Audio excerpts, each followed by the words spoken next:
morning, everyone. I'm just starting off. Just got my breakfast ready to go. Hopefully, everyone has had a great week so far. And now we're just about to go ahead and go live here. What's up, fam? What's up, guys? Got my hat somewhere here. Definitely need it. For some reason, I'm getting this echo. It seems like I'm just getting everything set up for OBS. How was everybody's week? Let me know. Hopefully your week has been good. I gotta say it's been an interesting week.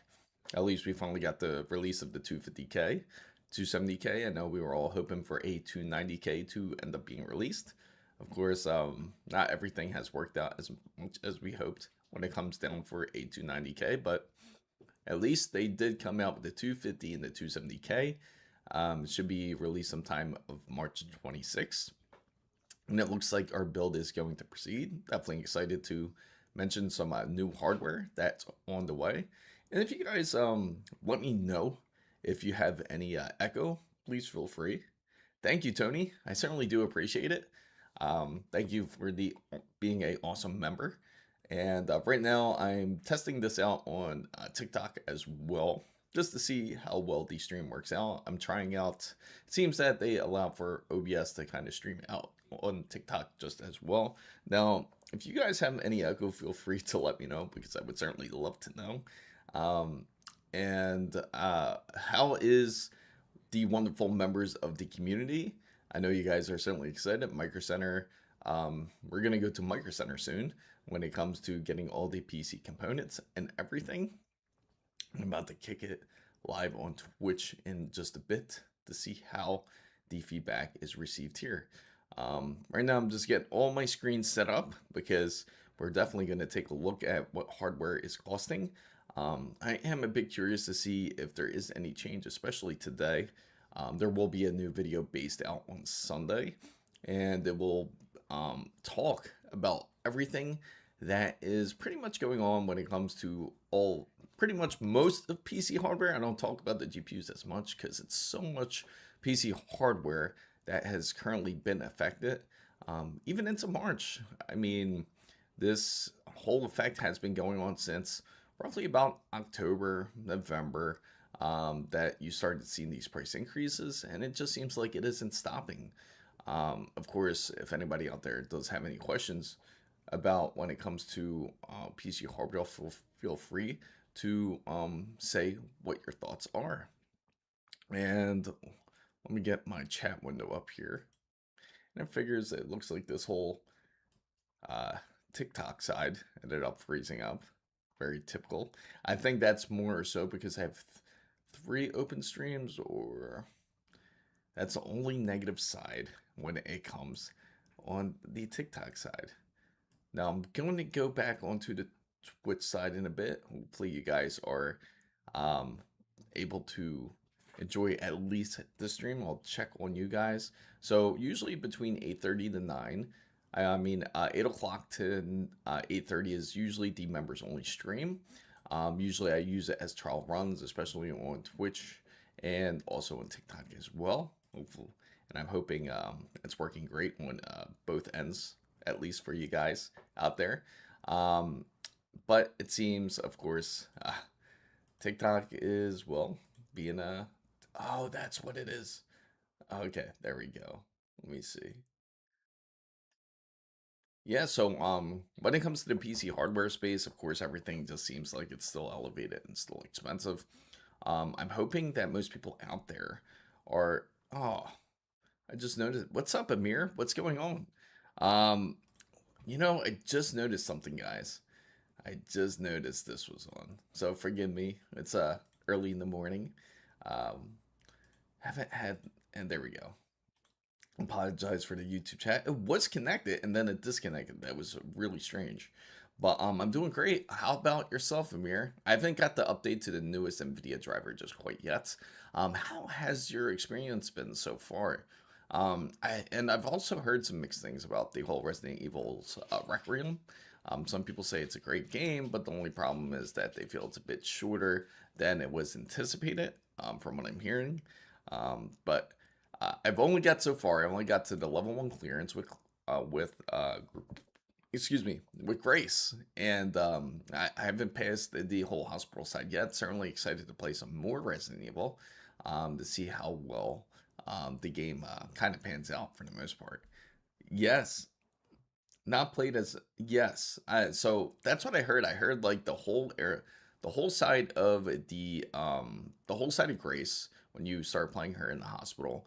That's like the longest you'll play with her. Then you play with and of course then you're gonna play with I want to say well, you want to play with Leon like while you're in Raccoon City for quite a bit of time, and then also that's when you go into play the both of them back and forth. How's if anyone has experienced Resident Evil, feel free. Let me know what your thoughts about it so far about the whole uh, Resident Evil's Requiem. Even though I heard it's still a great game, nevertheless, there's new patches, really, and I'm sure you've seen all the different mods for the whole Resident Evil. Resident Evil is you can't have Resident Evil on PC without mods. You have the Shrek mod. These you got Leon driving around in a hamburger practically, which is pretty funny. There's quite a few different mods that they actually have. Where I seen the one where another mod where Grace was like carrying the kid or something. But there was all kinds of mods that they have for sure for Resident Evil that everyone would, I bet, take advantage of if you're into the whole modding section. Another game that we can certainly look forward to is that Crimson Desert is coming out soon. I heard the world is very large, and I hear it's going to take quite a bit of time to actually explore through it. And just to give you guys idea of like how large this world's going to be, it's apparently going to be up to even 150 gigabytes of space that will be taken up onto your PC. So it's going to take up quite a bit of space if you do end up having Crimson Desert on your PC. Or if you're having it in console, like if you have it on the Xbox Series X or PlayStation 5, more than likely it's going to take about at least nearly about the same amount of space. So definitely make room for it if you plan on playing some Crimson Desert. Looks exciting. The hardware requirements are practically out for it, which let me pull out in fact so we can take a look at it together. I'm sure everybody out there is probably a bit curious to see how Crimson Desert is. I hear it's like quite a mix, similar to I hear like Zelda. It's kind of like Zelda Wind Waker, and a mix of it's. Let me think. It's hard to pinpoint another game on it, but what they wanted to do was create this world where you get to play. It feels like you're playing every game in the one. So it's a very interesting premise, I have to say. But here, let me show you the specifications so you guys can check it out yourself here. And the specifications for Crimson Desert here, we're going to go over here and take a look. These are the specifications. Let me make this a bit larger for you guys so you can see. I'm going to zoom in. And so for the minimum specifications, you can see that it requires at least a 1080p. Of course, if you want to go upscaled here from 900p, it requires at least a RX 5500 XT, NVIDIA GeForce GTX 1060 at the minimum. It's pretty crazy that they actually still have the GTX, even though that NVIDIA officially doesn't support the GPU, but it's letting you know like you're able to still be able to play Crimson Desert as long as you have AMD either a Radeon RX 5500 XT or a NVIDIA GeForce GTX 1060. There's also AMD's Ryzen 5 2600X as the minimal processor that you need to be able to run it, and an Intel i5 8500. Now, for those who want to play more onto a lower setting here, let's switch over here. On the low setting, if you want to play a full 1080p, let me zoom in just a bit more for everybody out on the horizontal side of things here so you guys can see it a bit better. So on the horizontal side, or I should say the 1080p side, it should feature AMD Radeon RX 6500 XT and NVIDIA's GeForce GTX 1660. So just like a bit stronger of a GPU you just need just to run minimally. And you also will have AMD's Ryzen 5 2600X. It's pretty funny. It's pretty much almost the same settings, just just a little boost when it comes to the GPU. The RAM segment requires 16 gigabytes for all, doesn't matter what system. Windows 10 at the minimum to be able to run that Desert Crimson. Also, you also need 150 gigabytes required in order for you to be able to run at Crimson Desert. So these are the type of settings that everybody will certainly need in order for you to run it comfortably. Also, on the recommended setting is the settings where it's pretty much going to give you a much better experience. You're going to run it 1080p at 60 frames per second, 4K 30 even. So you can need a minimum of a AMD Radeon RX 6700s, and then you need an NVIDIA GeForce RTX 2080. So if you don't have an AMD card, for example. Now the CPU is going to recommend at least a AM4 CPU, which is going to be the 5600, which is not really a lot actually.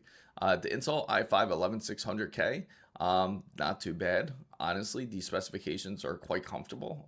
Many users out there that own PCs should be able to play. The majority of owners that do own a PC, as we've seen in Steam surveys hardware, a lot of people actually own a RTX. I think it's the RTX 5070 as the most owned card currently, but we'll double check the Steam survey for their hardware to kind of just get a glance at it. But most people out there are still running on a system like this.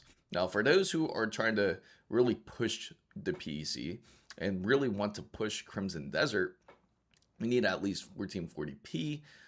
For those who play on ultra wide, you need at least an AMD Radeon RX 7700 XT or a NVIDIA GeForce RTX 4070. AMD Ryzen 5 7600X to play in order to play high or even more, and a Intel i5 12600K. So you have to be on Alder Lake or on AM5. A bit newer of a platform, but of course it's been out since roughly about 2020, 21. So it's about, you need a PC that's practically at least at the minimum 4 years old. And then of course you have the ultra side, which I know there's a lot of graphics graphics guys out there which would prefer something like this. You go full 4K 60 or even more or even higher. It recommends at least a 9070 XT for it, or a NVIDIA GeForce RTX 5070 Ti. And then it requires at least a Ryzen 7 7700X or a Intel i5 13600K. Not too bad for choices here when it comes to Crimson Desert. And just to take a look at the game, let's look it up together, and we're gonna look up some Crimson Desert here, just to give you to show you what it looks like. Hopefully the volume is okay for you guys. Let's see. Let's look up a gameplay trailer. Let's see if they got a trailer for it. I'm pretty sure that they do. So it looks something like this. This is one GameSpot right here. Or let's go into the actual Crimson Desert YouTube channel and take a look here. And I'll enable the desktop audio so you guys can certainly hear it here. But this is it. Back what was stolen. Apologize on the vertical side. I know it's not probably the best view to see this trailer, but from the looks of it, it looks quite interesting. Kilobyte, what's going on? Good to see you. Welcome in. We're just taking a look at Crimson Desert now. Definitely hyped up for it. It's supposed to come out, I think, as soon as next week. And it's one of the most anticipated games that's supposed to release. I know a lot of people are certainly waiting for it. And it just looks interesting. I mean, it has that whole challenge to it. It almost kind of reminds you of like a little bit of Deliverance with Zelda, with just like a whole mix of different games here. From what I'm hearing when it comes to this whole world, I hear it's very intricate. It takes quite a bit of time to actually travel through everything. I think somebody actually walked. Yeah, happy Saturday. Yes. It's great to see you once again, Ernesto. Um, but yeah, from what it seems, it looks really good. It has the puzzles, kind of gives you that whole, the whole Resident Evil 5 when it comes to something like this. But what they wanted to do is mix a bunch of games together.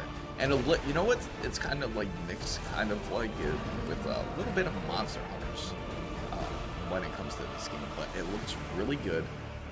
Yeah, March 19th comes out really soon. Next Tuesday, I think that is. Today's the 15th. Yeah, I think it's Tuesday or Wednesday. That's one.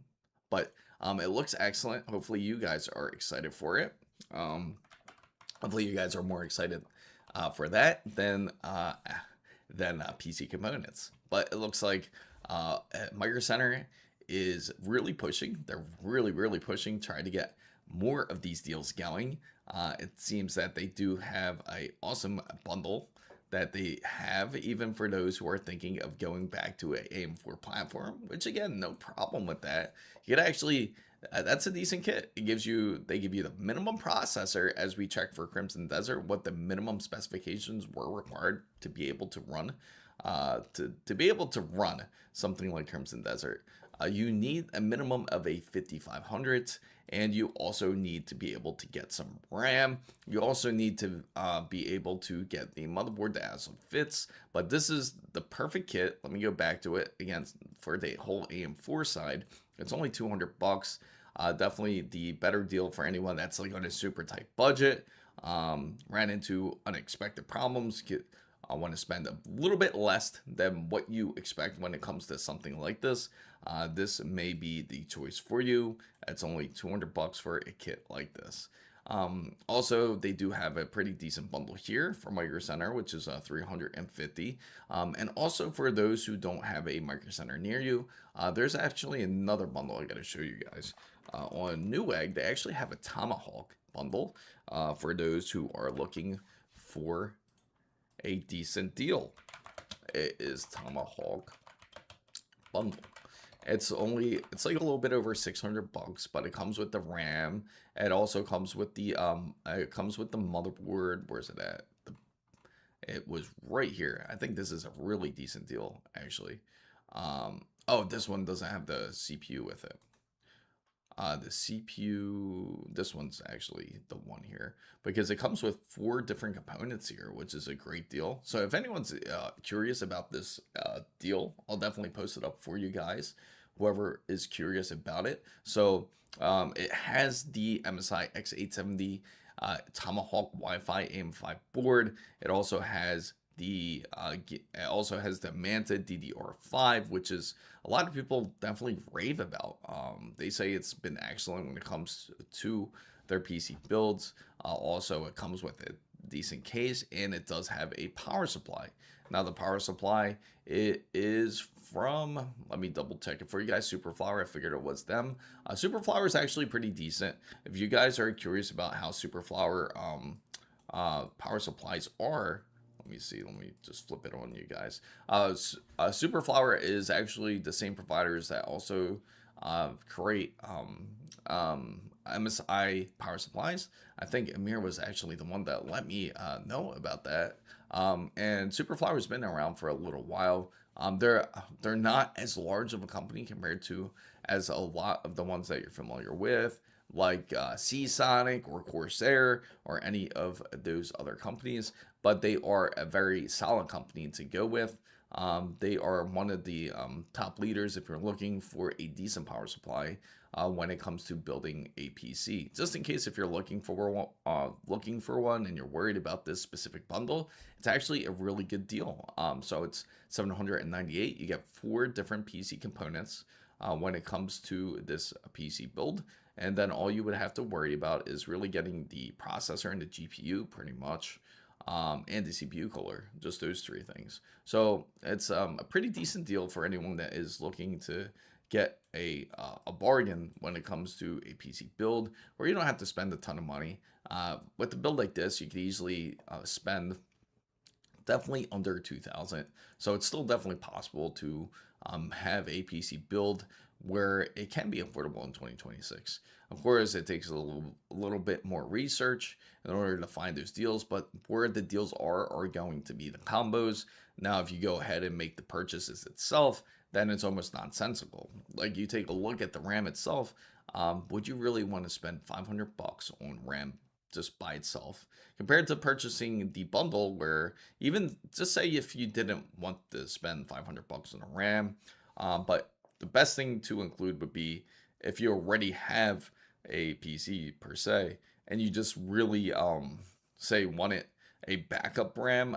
Usually I don't suggest like going ahead to make a purchase like that, but if you're really truly wanting to, then just get the bundles. It's much cheaper to go that route if anybody is looking to go that direction. So that's what I would definitely suggest for anyone out there that is looking for the better deal. Now, of course, following the Intel launch, they also mentioned something very interesting on Intel, which I will mention once we go fully live in a bit about what Intel had to say when it came to the CPUs. I know there's been like a lot of questions about it, and it's definitely I'm going to talk a little bit more about that in the video tomorrow on what exactly is currently happening when it comes down to the whole PC side of things here. So I can say that when it comes to PC components, we are hoping that there is no type of crazy shift when it comes to pricing. Of course, it's rumored that pricing can go up at even more, even up to 20 or 30% more. If that's affected anybody out there, let me know. Let me know what you feel about the whole situation. Would love to know what your guys' thoughts are about it.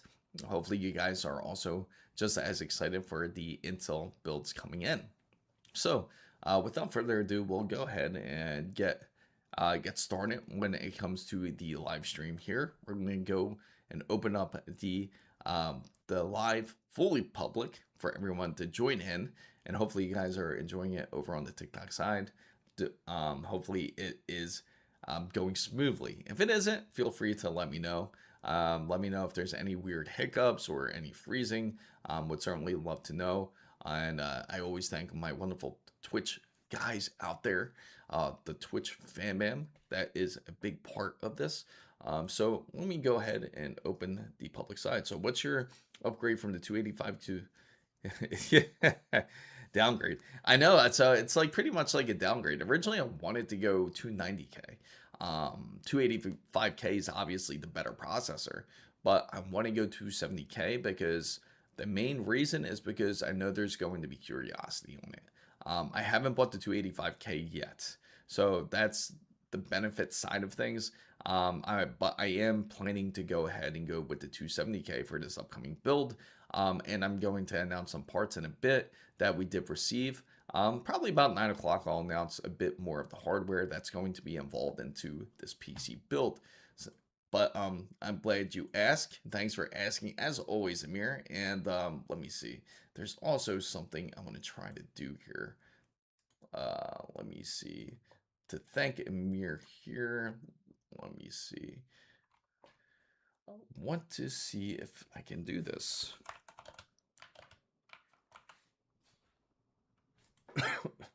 All right, so let me just open up the floodgates here. I know everyone's impatiently waiting out there to see what the heck is going on. So we are going to go live here on both ends, and hopefully the stream continues to stay steady and smooth. I'm curious how well it's going to turn out. And let me see. Cheer. It's not on here.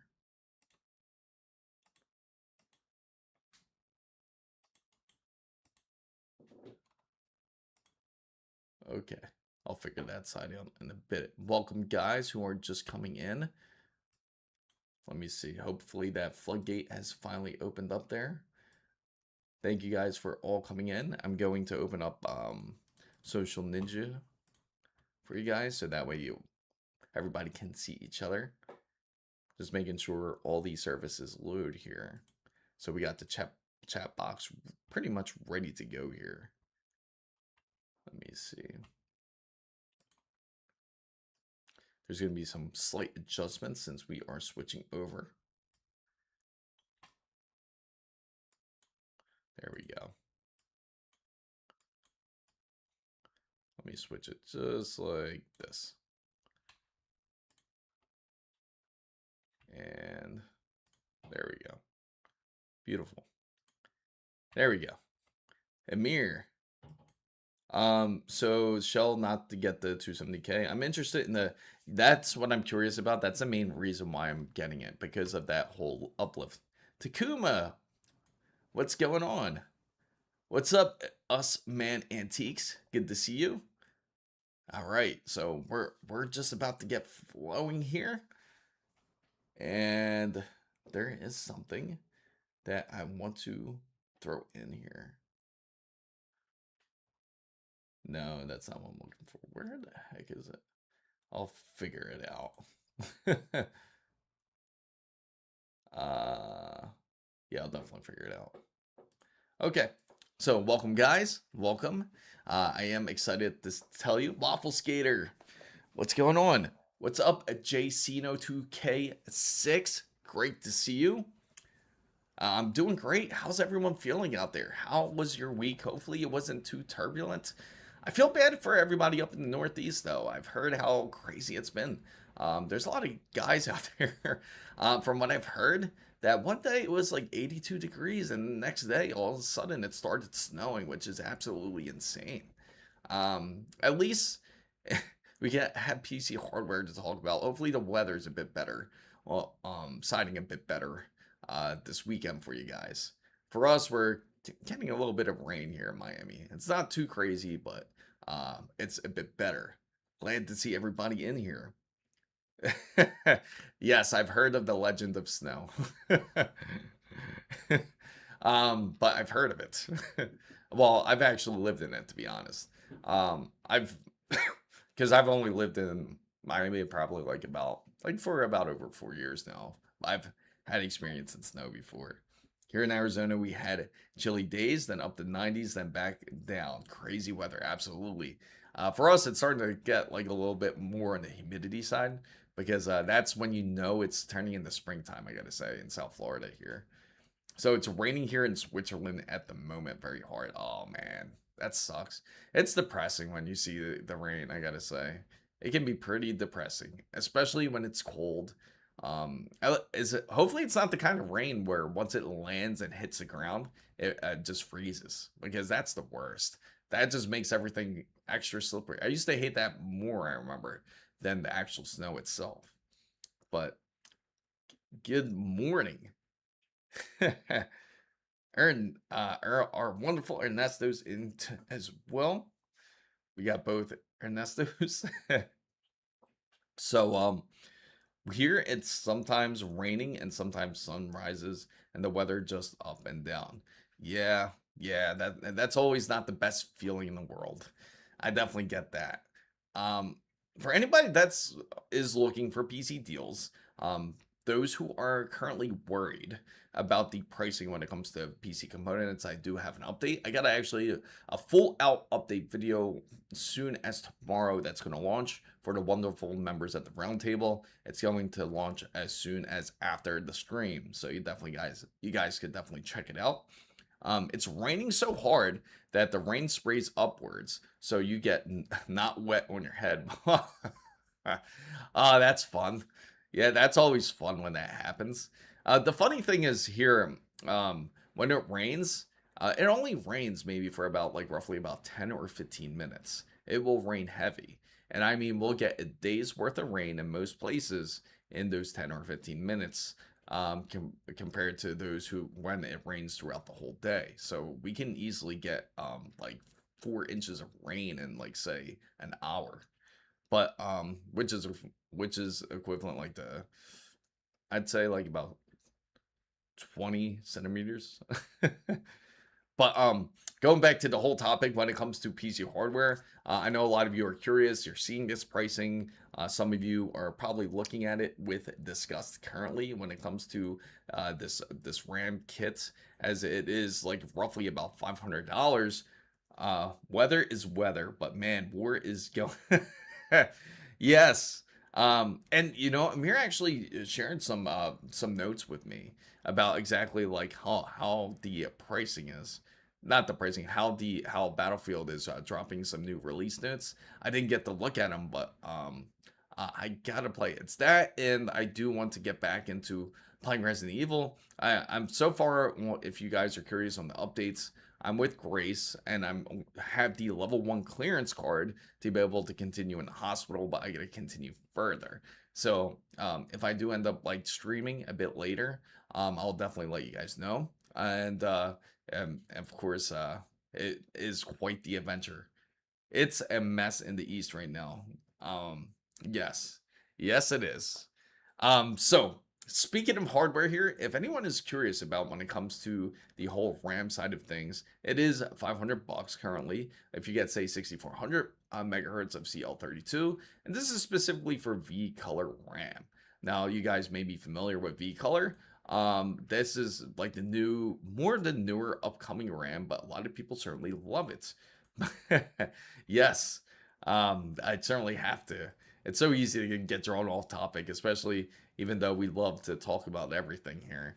Now, the one I would highly suggest for everybody out there is to get a bundle, something like this from Newegg, which is decent. You get 4 pieces of hardware. So then you would only have to essentially worry about 3 parts, which is the GPU, CPU, and the CPU cooler, because you have the other 4 that you have right here. So when we take a look here, it does feature the MSI X870 Tomahawk, which is an excellent motherboard, legendary one, where you can actually, it's one of the recommended ones I have, not as high as the Carbon. I definitely have Carbon as one more of my favorites here. And then they also have the ATX gaming motherboard. I mean, as I mentioned, it also has the Manta X Sky DDR5 kit. It does have also come with a Montech King 45 Pro ATX case, and it comes with Super Flowers Leaders X3. Now, as I was mentioning a bit earlier on the member stream, it's not as popular when it comes to Super Flower, but they've been around actually for quite a bit of time. They're excellent power supplies to go to if anyone is looking for a power supply to certainly get. Now, even though this Super Flower seems like something that's sketchy, they've actually been around for quite a while. They've also been designed in Taiwan.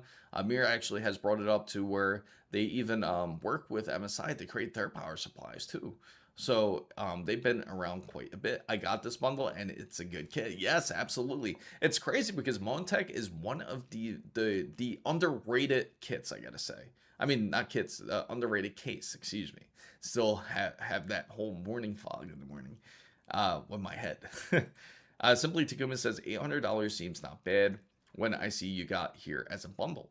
Absolutely, because just the RAM itself is going to be like $500. Now, of course, those closer to say a Micro Center, you can definitely get great deals. They're even advertising AM4, which is pretty wild. uh, Pillow-kun, the whole world has 150%. Yes, I know. And the crazy thing is, it's almost starting to feel normal, which is not something that we all want to feel when we're looking at hardware here. So I was going to get that, then the Montech King 45, but then I ended up getting the Lian Li. Okay, that's a good alternative. The Lian Li, of course, always has solid PC cases. So far, when it comes to the PC, speaking of PC hardware, pretty soon I'll announce all the different hardware that we do have for this upcoming build for Intel.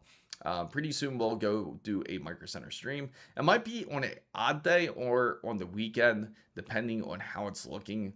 Of course, we could go directly during a launch, like right after the launch, and see how it is like to be able to go over to Micro Center, which is on a Tuesday.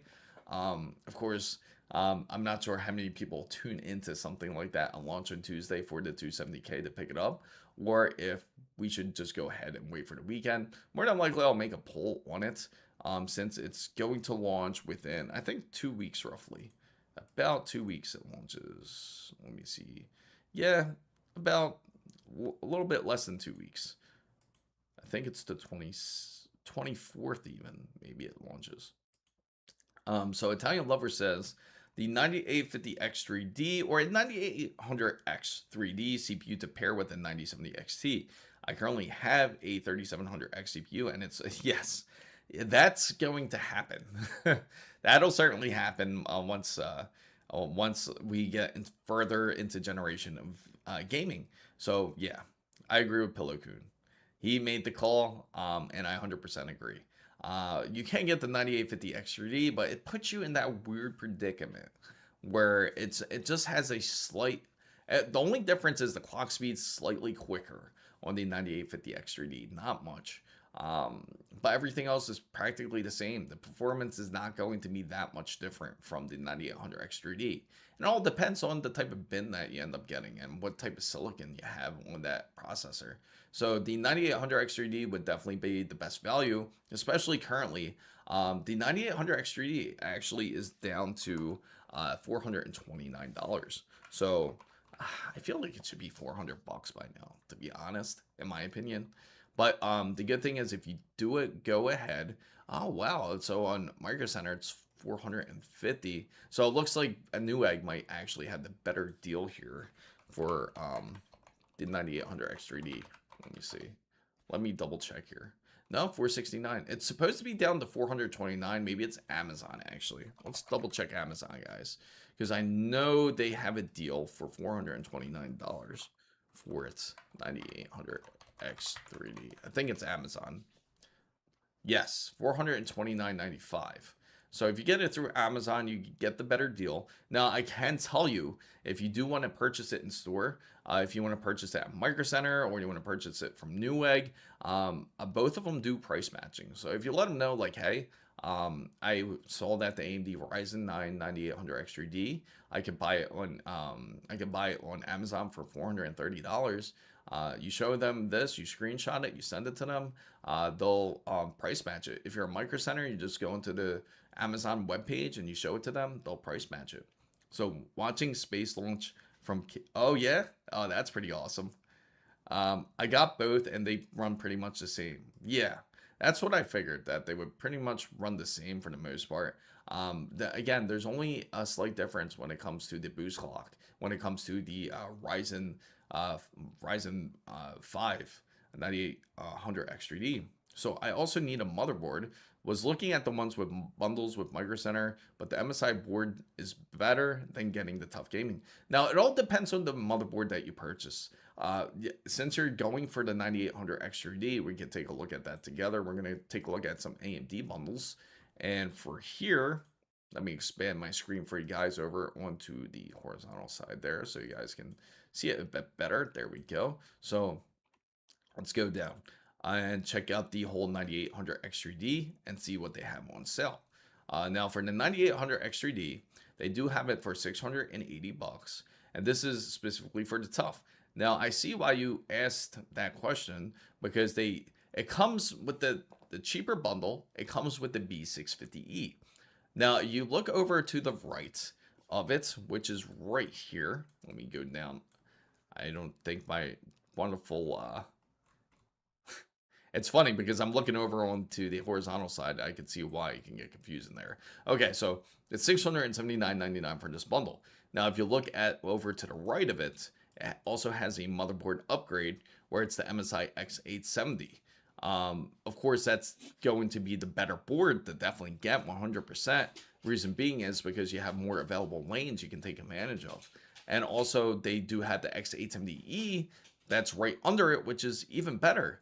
But then you're pretty much make that bundle like almost non-existent. So if you're looking to save a little money and you're willing to purchase the better board and you want to get the one right in between, the MSI X870E Pro is actually not a bad choice.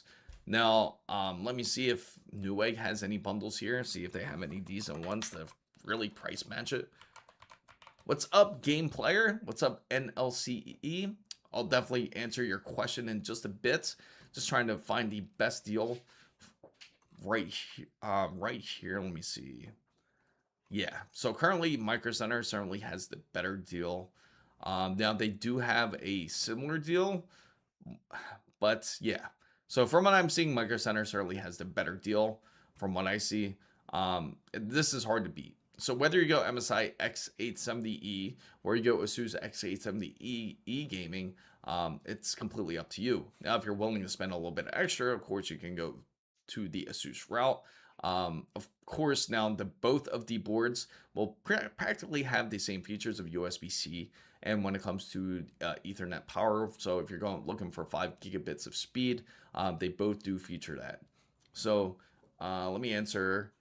And nice. Well, just got a deal for 550. Europe secondhand Ryzen 5 5600 B550, 32 gigabytes of RAM, 1 terabyte NVMe, 3060, 12 gigabytes. Yeah, that's honestly not a bad deal. Not too bad at all, considering that you have everything pretty much packaged all into one for that. And since it's secondhand, as long as if everything checks out and if everything is in working condition, why not? That's honestly not too bad. So I have the Pro and it's been great. There you go. So let's go into the details a bit about the Pro. I know some of you are probably curious about this, so I will definitely mention it to you guys here. So on the Pro, let's click it right here. It's a nice looking motherboard. It is a really nice looking motherboard here. So the way this design is, you have this kind of stealth look. So if you prefer less RGBs, this is definitely one to go for, I would say, especially for those who are don't want too much flash. They're looking for more performance than anything, which is definitely more common nowadays, I feel, for sure. What's the extra 8 pin on the downside? The extra 8 pins. You mean down onto the bottom of the motherboard here? You're talking about this right here? Let me just scroll down just a bit. You're talking about down on the bottom right next to the power connector and the USB 3? Yeah. Okay, so if you're curious what those pins are, those 4 pins, not 4, it's like 5. Those are more than likely going to be based on ARGB, I bet. Because these look like 2 ARGB connections right here next to the power port. I mean the third 8 pin. Oh, you mean up here? You mean up on this side for the motherboard here? Let me see. Let me move it for you guys there so you guys can see as well. The gray power connector. Let me see. I'm trying to see it because, okay, so it's on the gray side right here. One's USB-C. I'll just explain it all real quick. Yeah, it's really early. So I got a little bit of brain fog this morning. So forgive me for this. The 8 pin for, oh, the PCI Express. You're talking about that? In the middle. In the middle, down under the last PCI Express. Oh, you're talking about here? Down here? This is all M.2. You hook up M.2, M.2. This is PCI Express 1. And this right here, this is going to be for your audio connection. These are going to be for, that's definitely RGB there. That's probably USB 2.0. These are probably going to be thermal sensing. And that, oh, you're talking about this. I'm talking about this connector, the PCI Express. That's going to be for a power delivery. I gotcha. I gotcha, Pillow Coon. I just saw it now. Meanwhile, Apple keeps their prices at the same. So if everyone's curious, he's talking about right down here, there's an extra connection. That's PCI Express. That's going to be for power delivery, if anyone's curious. Meaning if you want to use it for your USB-C, like if you're, say, charging your Samsung device, it'll be able to give it fast charging. That's the purpose of it. So So I looked at the 3060, seems to be good at 1080p GPU, and the 9060 XT 16 gigabytes, it's 159%, and the 3060 100%. So it's a decent 1080p GPU. Awesome. Yeah, it's honestly a decent choice for sure to go with. Now, again, this board pretty much has all the features that you're looking for. Since it's an X870E board, you'll definitely have more lanes available to you if you want to say use a GPU like a it could be either high end like a say I would say call it a high end now is the 5070 Ti, and then you have it combined say with PCI Express 5 NVMe. You won't have you'll have less issues with it. Of course, you get a more availability when it comes to the VRM and power stages. In fact, let's take a look at the power stages. I see it's probably going to be 11, is it? Let me see. Power stages, where is it? Let's go down a bit further, and that way we can find out the power stages. Actually, you know what we can do? We can actually look it up. Because sometimes, because sometimes they won't mention it right here on the website. But it's a decent motherboard though, for sure. One to take advantage of. Don't worry, NVIDIA has our back with the... That's right. That's right, Ernesto. NVIDIA does care. It shows you how much they care about us. They want to give us a 9 gigabyte variant of the 5050. So if anybody is looking to get, say, a 5050, you're looking to upgrade, make sure to check it out. Make sure to check out the wonderful RTX 5050 soon to be released. And it runs on a wonderful 96-bit bus. Can you imagine that? Running 96-bit bus and that gives you 9 gigabytes of it's got to be G6 that it's running on still. They do it so that way they don't have to wire it through the motherboard. Yeah, because the way the design is, like for those who are curious, the reason why they put it here, I guess some, excuse me, some people get annoyed of hooking up more than, because usually, for example, I know Asus, they like to put it right here, right directly under it. Who else does it? I think Gigabyte's the same way, in fact. And Gigabyte also puts it directly under too. So instead they move it right here where it's a bit easier access. It gives you a bit more room, at least up here, instead of cramming all your power supply wire here if you wanted to. So I can see why MSI did that for sure. Tech Power Up says that the 9060 XT 1080p is good, 1440p, good 4K, and the 3060 1080p is good, 1440p is bad. Oh wow.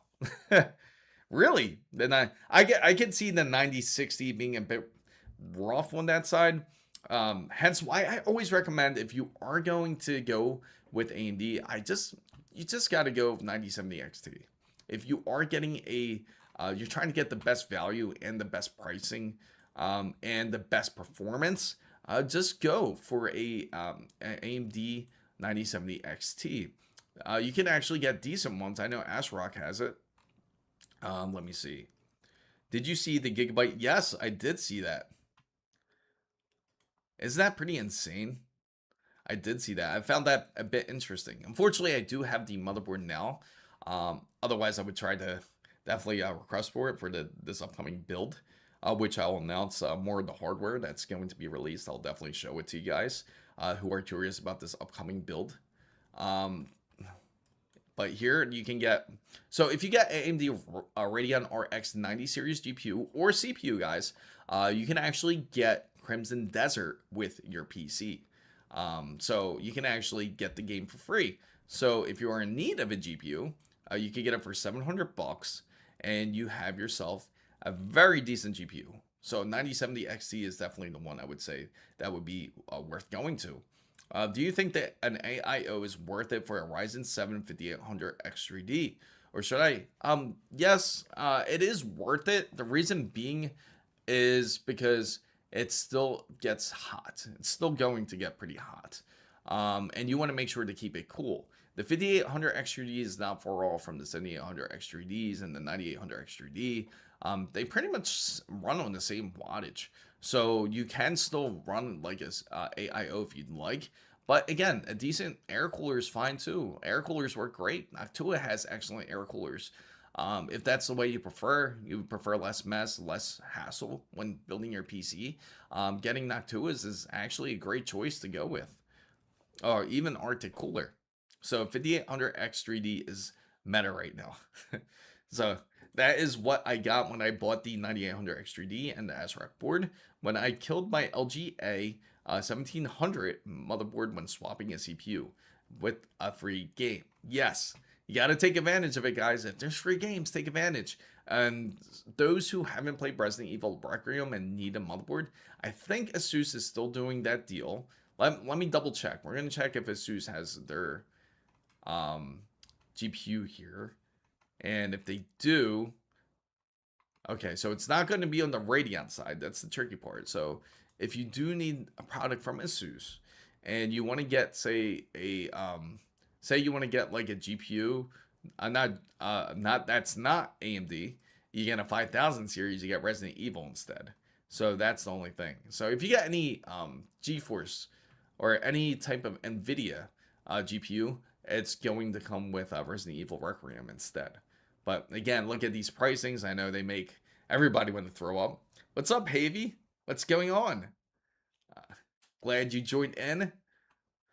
NVIDIA is making a deal with every NVIDIA GPU to get. I know. Yeah, I've heard people have multiple accounts of Resident Evil thanks to NVIDIA. You know, I actually have a spare key, but I'm not sure if it's going to work anymore. The only problem is I can't just get, it's not easy to give away because the way NVIDIA does it is you have to log in with the Steam account. And I already have the game on my account. So if I log in and try to, and want to gift it to somebody, I can't, it won't let me. It'll just try to add it to my library instead. I'd rather just gift it to somebody if I could. Especially Resident Evil. It's been a great game, by the way. If anybody has got to play it, play it. It's a lot of fun. Hopefully you got to check in on that stream. So in about 5 minutes, I'm going to announce all the new hardware that we have for this upcoming PC build. Definitely excited to share the information with you guys for this whole Intel build. So the AIO is a waste of money because of the thermal cover, unless you delit it, and 99% of people run in spec. So while PBO only overclocks 200, while being actually unsafe for the silicon. I mean, that's fair about your opinion. Of course, you can always delit it. That's an option to do. And I do agree that there are people out there that's just going to run it based on specifications. But AIOs do run relatively cool. Like when it comes to it, it's just much more easier if you want to go air, you can. Crimson Desert, yes. And it's funny, I just actually mentioned that to you guys. If you guys want to check on the specifications of Crimson Desert, it looks actually quite amazing. The minimum requirement's a 1060, guys. A 1060 GTX. So I got a 7950 X3D CPU, and I want to upgrade my GPU. I currently have a 4060 Ti 8GB. So I got a deal for USD of a 106142 for a 5070 Ti Shadow, or would it be better to get the 5080? Now the 5080, speaking of which, you probably got, so this is the exact one you actually have here. Not a bad deal for MSI Shadow. Now if you go 5080, looking directly next to it, you can already see how expensive it's going to be. Like if you go to say a 5080, it's nearly a $500 jump. I know that's Asus, but let's take a look at MSI's variant. See if we can find MSI's variant. And that's the prime. That's like the lowest of the low. Let me see. 5080 we're going to pick up here and see what the pricing is going to look like. There's only one available, so that's not going to help. 1649. You see that, guys? 1649. Absolutely crazy. 1649 for that, guys. So it's actually much better to stick to the 5070 Ti because they're both based on GB203. So you're going to be satisfied with the results of the 5070 Ti. 5080 is not going to be that much of a leap to be willing to spend that kind of money onto it. At that point, stick with the 5070 Ti. I'd say that's definitely the best value and performance card for most gamers out there. And that fits with a lot of people's budgets a bit better than comparing to purchasing a 5080 or a even a 5090. So for an AM5 CPU, I agree though. You roasted. Oh, did I? uh, so I got annoyed at the fact that I got my GPU before the free game period. Then you know that always happens to somebody. Somebody always ends up buying it like right before they give out the free games. I know that can be pretty irritating. Hopefully you can somehow claim a free game. So 5080 was 950 euros with Requiem. Oh, really? That's not bad. It If it were in a perfect world for GPUs, what would you recommend would be the best GPU paired with the 7950X 3D? It depends. What are you looking to pull? What are you planning to do with it? It just depends what type of what are you trying to accomplish is the key. Because it all depends on what if you're more of a graphic designer, or if you're going to do it more for, say, content creation, or if you're just gaming. So let me know, and what type of, say, display you're running. There's definitely a lot of variables to it. It's easy to say anything, you know. It's easy to say, oh, you get the 5090 if it's the perfect world, but in reality, nobody's going to use the full power of a 5090, especially on a 7950X 3D. So, what resolution is a Ryzen 5 5500 and RX 6600 XT? So something like that's more designed for like 1080. You can go 1440. No, not 6600. I'm sorry. 1080, I would say. So when I bought my 5080, I tried to give my son the game. It told me that he didn't. Oh, really? Oh, that's what it said. That's funny. How did you manage to try to gift it? Because I have it sitting right here in my I have it sitting in the library, but I it just told me, oh, maybe you tried to log in. You logged in on his account on the PC, is it? Well, except me with the RTX 5090. Of course, it's easy to say the 5090. Definitely, if you have the extra money, definitely get it. But I wouldn't get it for. It's not a GPU for everyone to get. If you're gaming on a 1080p monitor, don't get the 5090. Why would you buy a 5090 if you're gaming in 1080p? It's something like that when it makes sense. Uh, I do game development for work for 1440p gaming, looking into streaming as well once I upgrade my GPU. Okay, so if that's the case, if you do game development for 1440, I will look for the equivalent then. I will look for something like more of like a 5070 Ti at the minimum. Same thing with a 9070 XT. Those two would be the minimum to run. Of course, you can go higher and run even better, but those two would be the minimum. Of course, it's good to have a little bit more power. If you can go 5080, go ahead. Yeah, 5080 would probably be the perfect one for you, I would say. But other than that, I think you're pretty much good. Like if you go 5070 Ti or 9070 XT. Is a Ryzen 6600 XT Ryzen 5 no. Not for 700 USD. Absolutely not. We could actually look for bundles cheaper than that, to be fair. To be honest. That's horrific.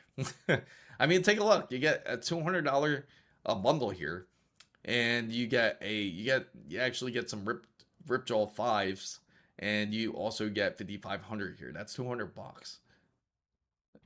I didn't add the code to my Steam account. I gave it to him, and the code to. Oh, I see. Oh, that's how. Of course. Duh.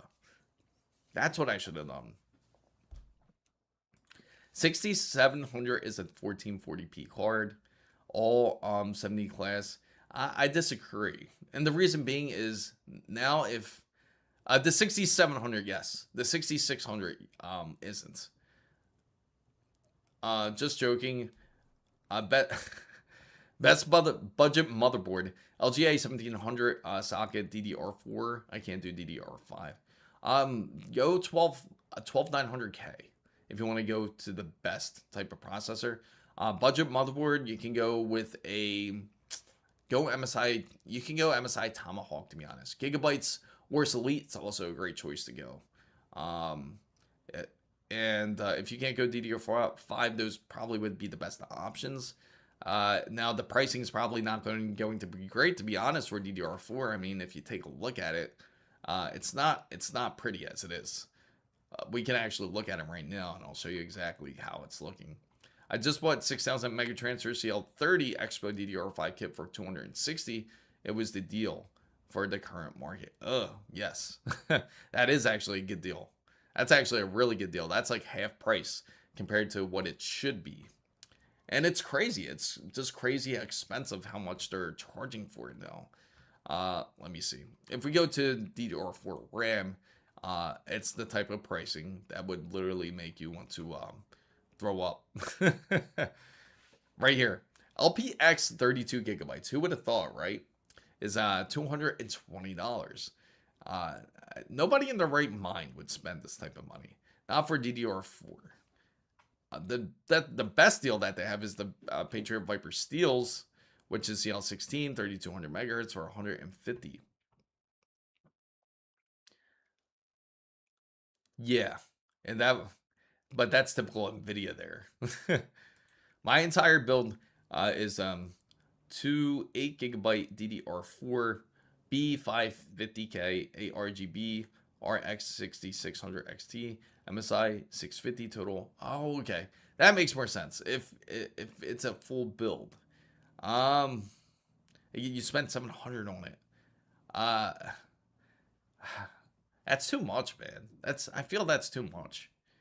What do you guys think? Share your thoughts about like how much he spent. He spent $700 on this specific build. Thank you for subscribing, Richard. Subscribe to the channel.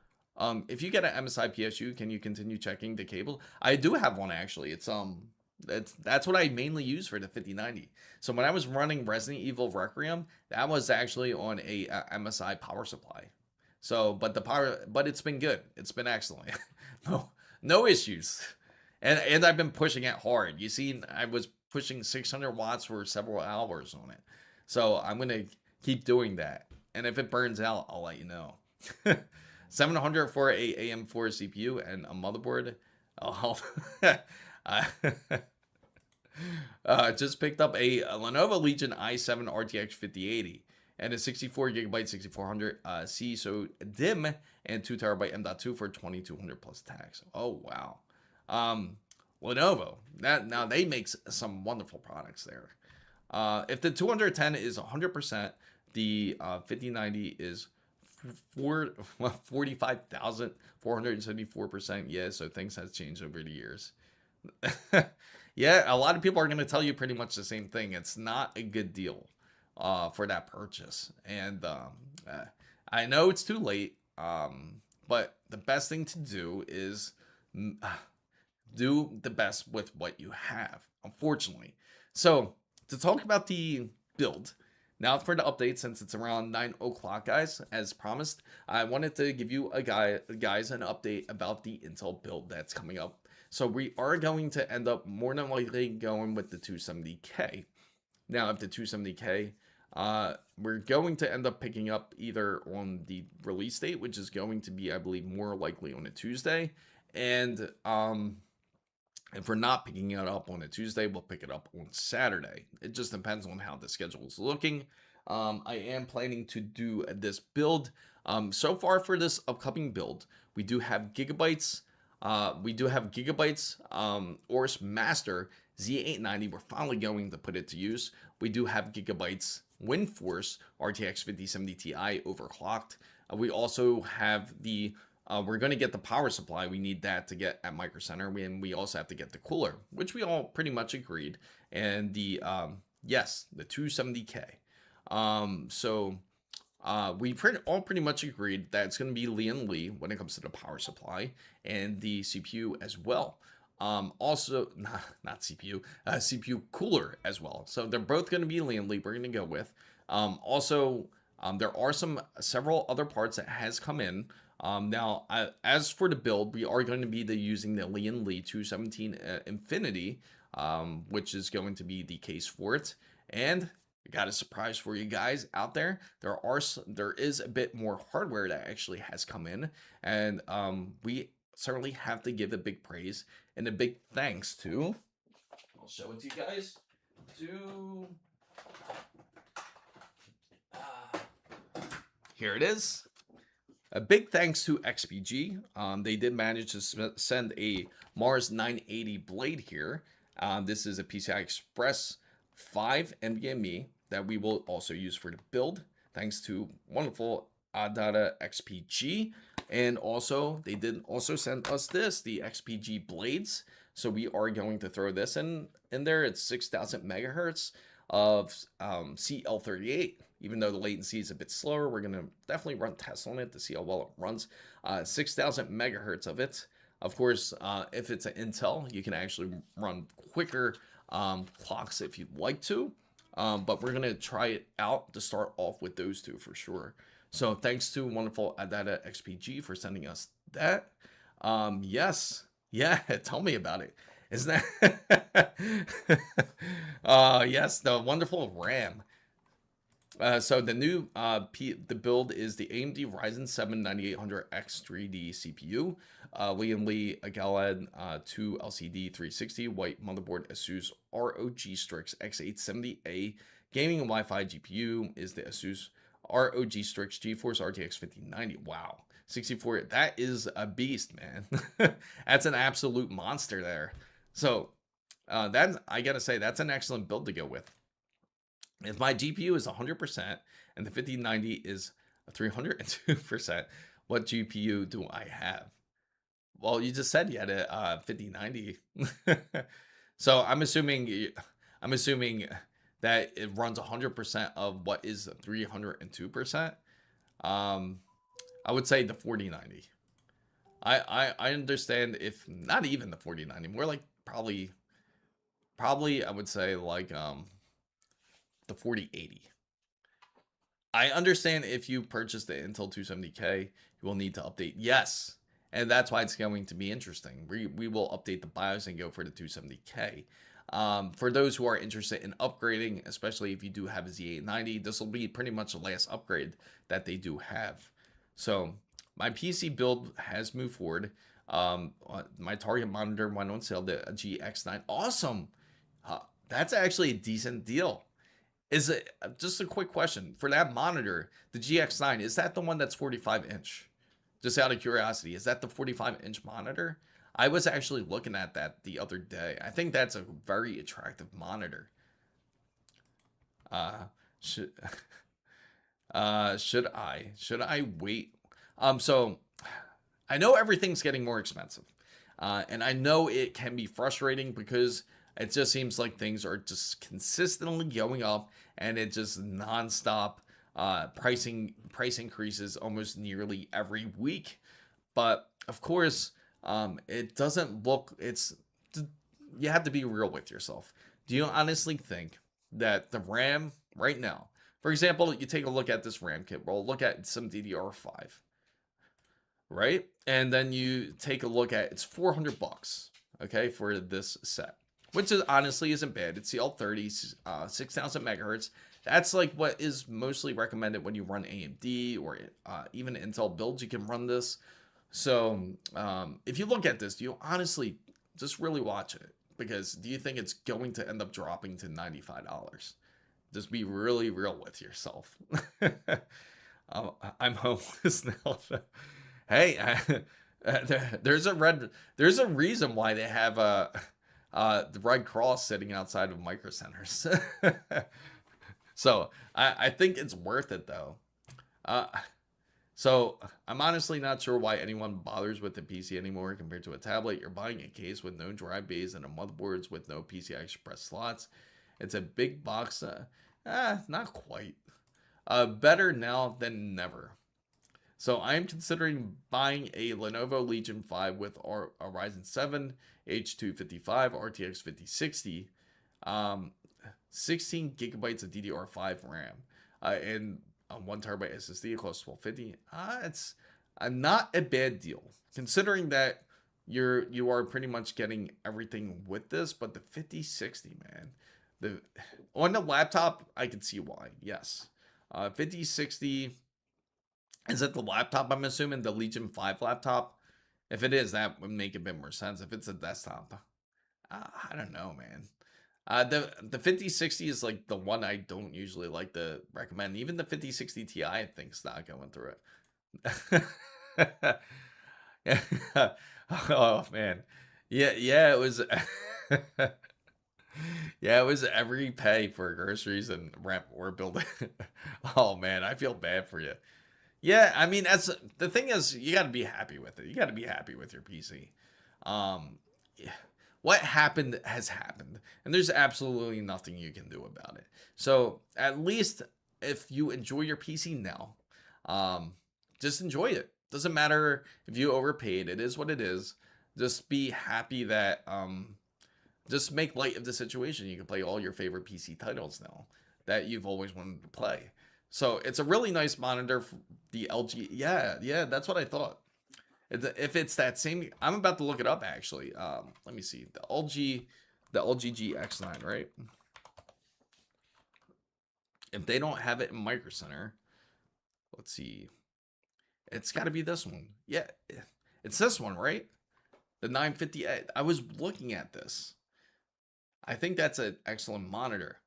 The only so this one's 165. They have a newer model too, even where it goes up to 180 hertz. That's only one thing that has like kind of stopped me from going for it, is because it doesn't have 240 hertz yet, and I know that's coming soon. I know for sure they're going to come out with it soon. Oh, I think that's why the 40. Oh, okay. Yeah, it would be excellent for sim racing. That's yeah, the Legion. That's what I figured. The Legion 5 laptop. Because they also have, Legion also has desktops as well. But Legion 5 is, they had the Legion 5 and the Legion 7, I believe, for the desktop side. Dave, you could just upgrade your to a 5800X3D and get a better GPU. Yeah, absolutely. That's right. Tell him, Silent. Andrea, what's up? I just had the same discussion with ITI. Oh yeah, did you really? Oh, that's funny. That's the biggest thing that holds me back, because I do like to play like competitively on shooters, and that would be the one thing. But of course, you can always downscale it, and it would be able to run at a higher frame, I believe. This I think. Let me see. Scrolling down at it. Now it's 45 inches. You get 5K, which is awesome. So you could go 330 hertz if you go 1080. Maybe, you know what? I'm gonna really start looking at this. Maybe we take a look into this.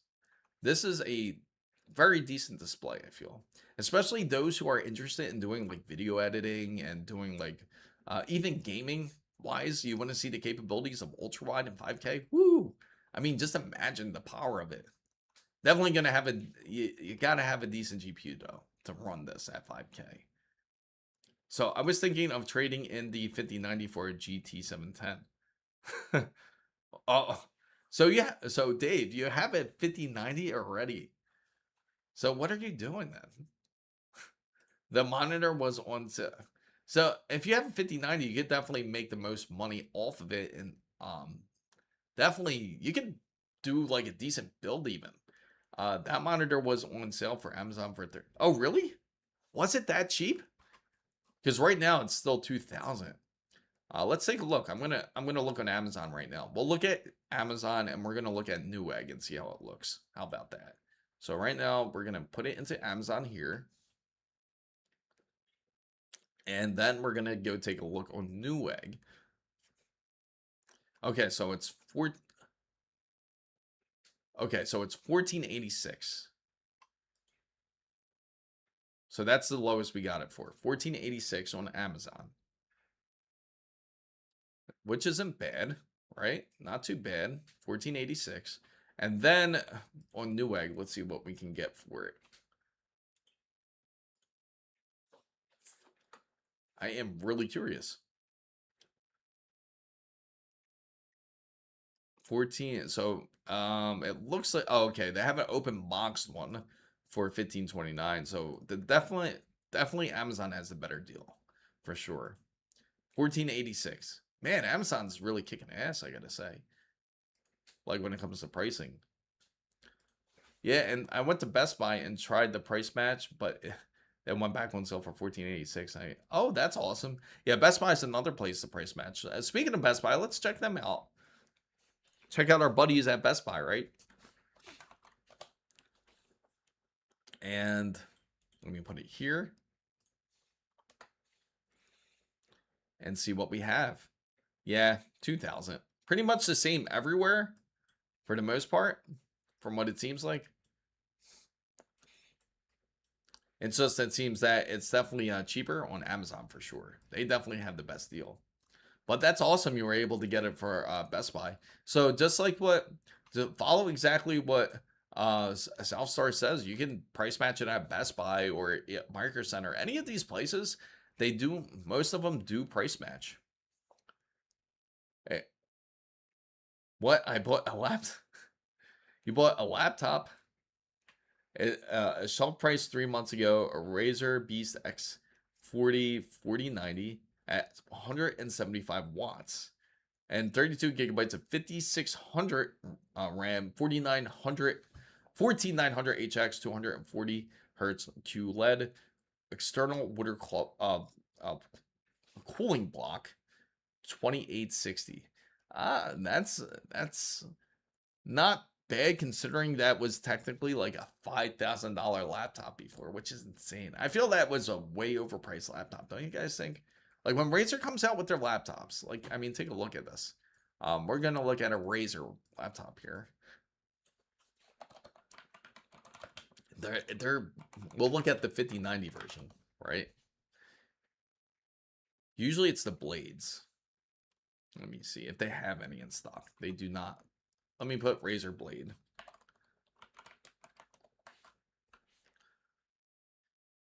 Here it is. Ah, they only have open boxes. They don't really have any. Let's look on Amazon instead. Or Newegg. That's pretty wild that they don't have it. They've been really focused on other projects, I gotta say. Here it is. Let me make sure it's definitely from Razer. Okay, so both brands from Razer. We're gonna apply that. And then, yep, it's this one right here. 4,000 for this one. What do you guys think? It comes with QHD, 240 OLED, 2 gigahertz, Ryzen AI 9 365, and RTX 5080, 32 gigabytes of LPDDR5X, and 2 terabytes PCI Express SSD. And then when you scroll down here, and that's not even the top one. The top one's even more, which is crazy. 8 terabyte version, $4,989. Yeah, it feels and behaves extremely high end, and all the others again were much higher. So you can find with the old price. Yeah, I mean, the funny thing is we were discussing this. We were all discussing about how the pricing is currently for when it comes to laptops. Because technically, if you're running, say, a 5080, a 5070, it's really not that. It's not going to be that much of a gap of a difference.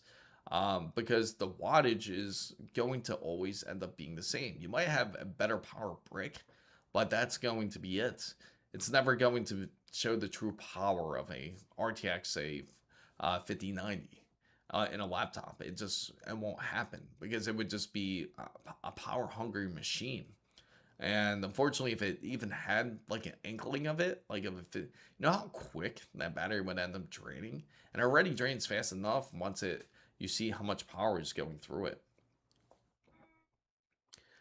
A 5080 has massively more high FPS, but I have better minimum FPS. Everything over 300 watts is overpowered. Yeah, that's what I'm saying. For a laptop wise, you don't even get 64 gigabytes of RAM, and the RAM is not upgradable, so you spend 4K. Yeah, pretty much. And that's the biggest catch. That's the one thing that bothers me about the newer laptops like this. I know that they are coming out with other ideas, like you do have cam, too that they are working on. Hopefully, that's something that does come into fruition. If they do, that's something that can be really used into laptops, and it'll be a lot more beneficial because then you can really you can upgrade your RAM. Yeah, I know. At that point, it's like you might as well, because unless you're always on the go, I feel it's a really hard sell. I mean, take a look at these benchmarks. They have benchmarks here available. They have on time spy score 1080p. You get 170 frames. With Call of Duty Modern Warfare 3, Counter Strike, you get up to 55, and Wukong, you get up to 50. I'm assuming that's all on ray tracing. So if you put 5K into a desktop, you could really get even way better frames. Just to say. So just because if you don't buy uh Takuma's like don't buy Takuma says don't buy it at all. You're gonna have a bad time if you go ahead and make a purchase of it. I'm pretty sure I wouldn't be surprised if Takuma has experience with Razer laptops. Of course, I've always had experience on the other side of them, like when it comes to their hardware, when it comes to their keyboards and mouse. But I can't imagine what it's like to have a Razer laptop. To be honest, because um, just seeing their other products the way they are. Now they're a decent company. Now they can have like decent keyboards and decent peripherals and everything. But go to Sound Tech Tips. What the support of oh man. Don't want my RAM to go bad. Uh hopefully it does not. If you have experience in soldering, it's a good chance to take advantage of it. Because a lot of the new stuff, you'll have to end up desoldering and putting new solder if you want to try to go 64 gigabytes. People do it. People mod it all the time when it comes to things like this, when it comes to LPDDR5.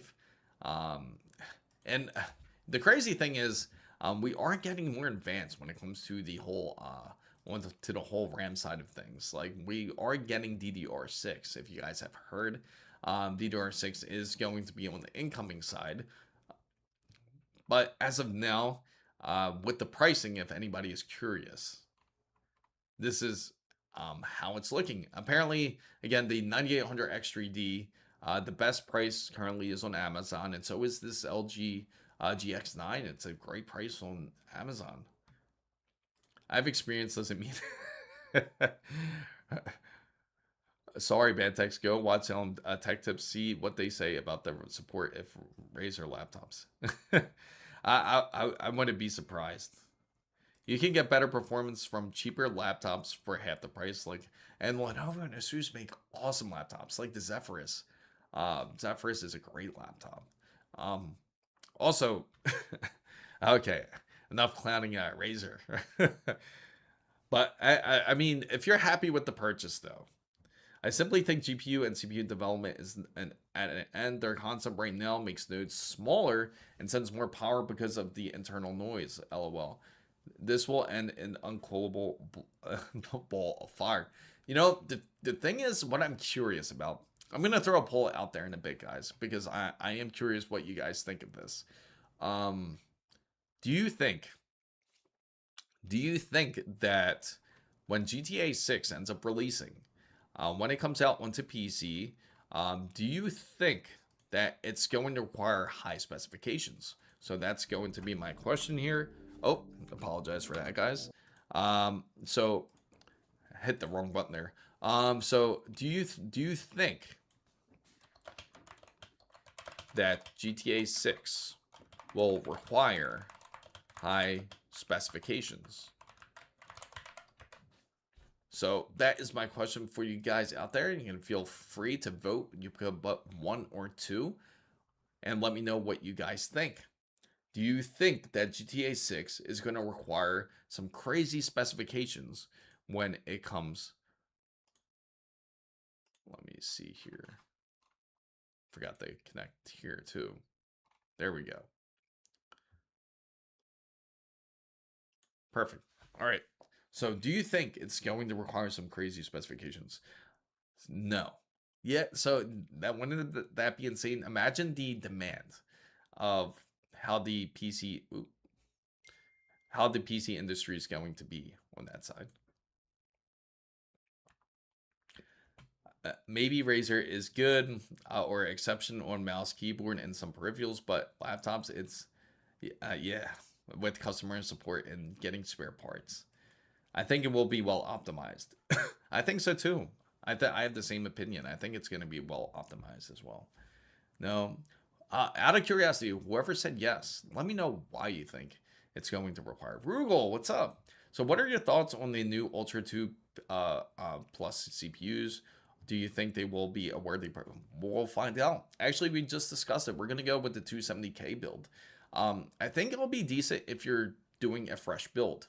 Now, if you have a 265K and you're going 270, I don't think it'll be worth it. Andreas I, Hofer subscribed to the channel. Thank you for subscribing. Certainly appreciate it.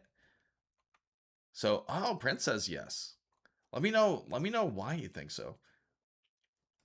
So if it will work for PS5 at even 30 frames per second, then I don't even think that it will be I will be worried with current gen hardware.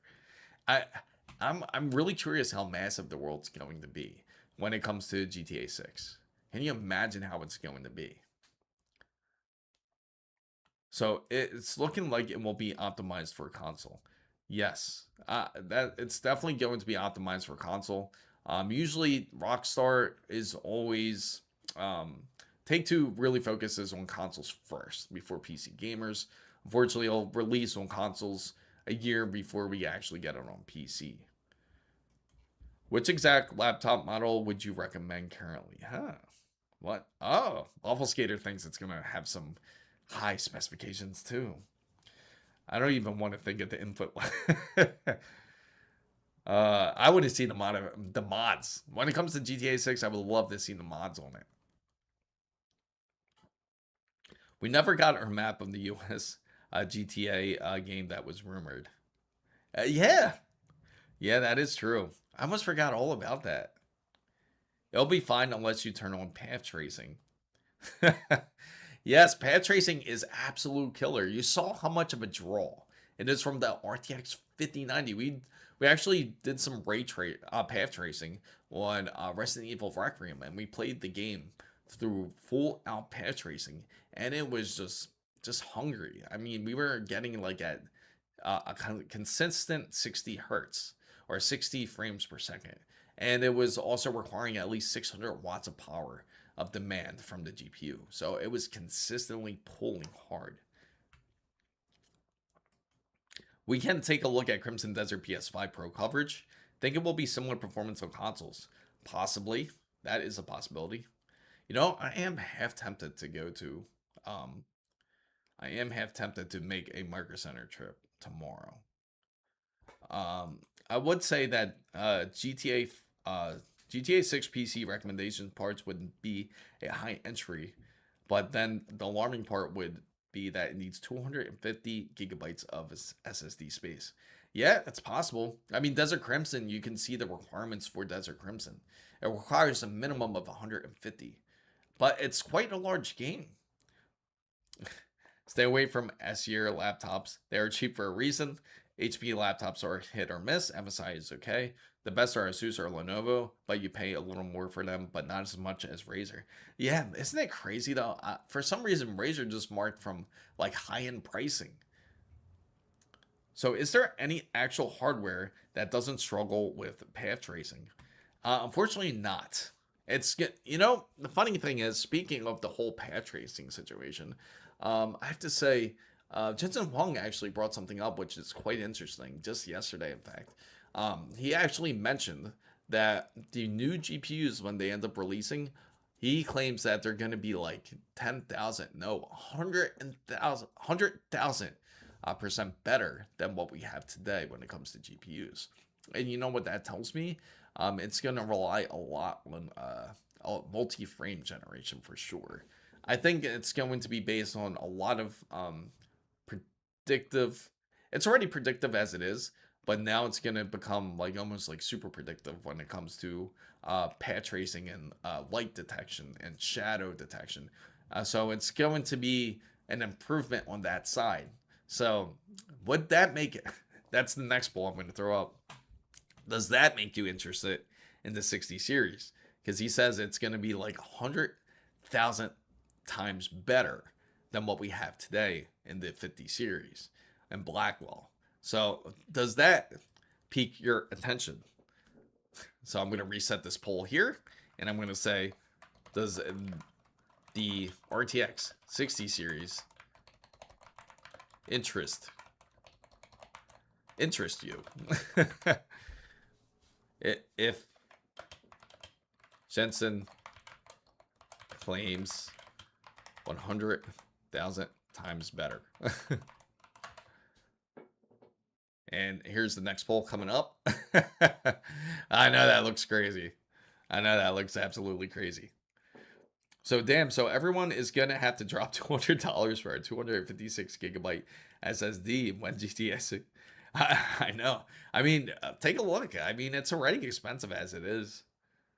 I only think GTA 6 will require high specifications because GTA 5 was benchmarked for GPUs for a decade now. So it's going to be next gen open world game. Sure, it will scale. You know, it's kind of it's kind of interesting, I gotta say, when it comes to GTA 5. When you think about it, it was actually originally released back on PlayStation 3 and Xbox 360. Then it went to PlayStation 4 and also it went to Xbox One. And then it went to Xbox Series X and now PlayStation 5. So like this is like this you can use for path tracing for free. For free. There you go. It sounds like a lot of people are disinterested of it currently right now. A lot of disinterest there. Because I think they're going to end up using, I feel that they will have a GPU like usual. I think what they will end up using is they will combine NPU cores. That's what I think, similar to what Intel does. So I think they will end up using more AI onto these new graphics cards, which is practically, when you think about it, it's probably not going to cost them much to make. GPUs do require a bit of power, right, to create it. Now, NPUs are not going to be as crazy because that's based on a whole different system. That's based on prediction and how many TOPS is really running onto the NPU. So interest, yes, not. I know it makes you think about 100,000 times more than what it's going to be. I got a 5080, which I didn't need, as I got a 7900 XTX as well. Hopefully, I'm smart. Make sure you stay tuned if that happens, because as soon as it drops, I'll let you know, and I'll certainly work on getting my hands on it then. And yes, get ready for this, guys. You ready? This is what everyone's gonna need. 3,000 watt PSU ready when the standby. Oh, they don't even have it in stock here. They do exist though. Let's see, 3,000 watt PSU. There you go. So we got 1650. Here it is. Here goes Silverstones. You got the 2,500 watt monster here, running at 725.06. Isn't that crazy? Only if a 5090 can't run Witcher 4 at 4K 60, then I'll sell my 50. Yeah. You know, the crazy thing is, I wonder how different the frame measurements are going to be. And I'm curious how different it's going to be when you start really benchmarking things. So Simply Takuma says, I think the RTX 6000 is 100% better in any GPU class. You know, I still can't stop thinking of this. If you guys are familiar with Markiplier, it actually games with RTX 6000, which is insane. So I all went for 1,000 to 10K, but 1,000 watt PSUs went from 1,000 to 100. Don't get it. What's up, NYC? A little early today, Chris. Yes, I'm usually early, but you came in early, which is great. So more like RTX. Did you try? Not yet. I have not tried it. Soon we will. In a couple weeks we will. Hey Chris, you missed my funny. Just look it up. Oh yeah, yeah. I'll definitely look it up. Thanks, Mr. Rainbow, coming in. Which specific models under those brands? Oh, Silverstone's actually really good. Silverstone's another Taiwanese manufacturer brand.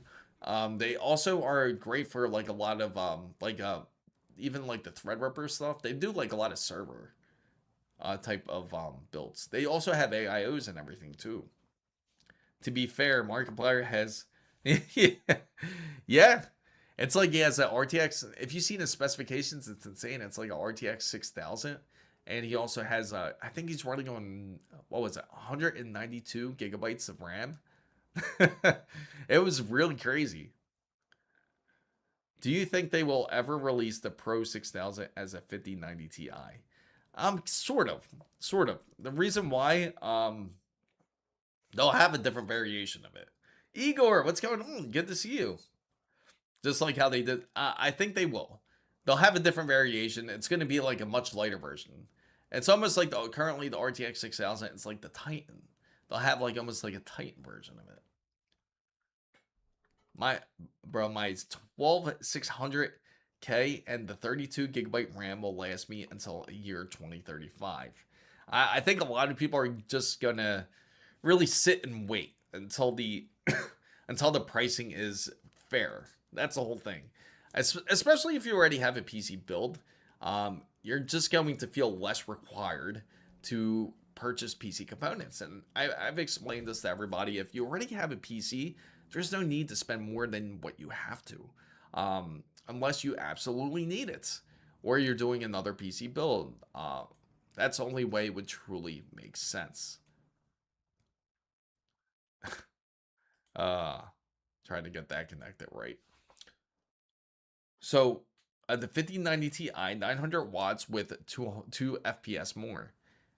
Well, obviously, must-have tech is coming next year. Yeah, it's always like that. Kilobyte. More RGB makes it faster. Yes. So is it worth upgrading from the RTX 4070 Ti Super to the AMD 9070 XT just because I don't want the white version? Now if it's worth so if you just want to have the white version from the 4070 Ti, it's gonna be like pretty much, it'll be a small upgrade from the 4070 Ti, but the patch tracing will not be matched to the 4070 Ti.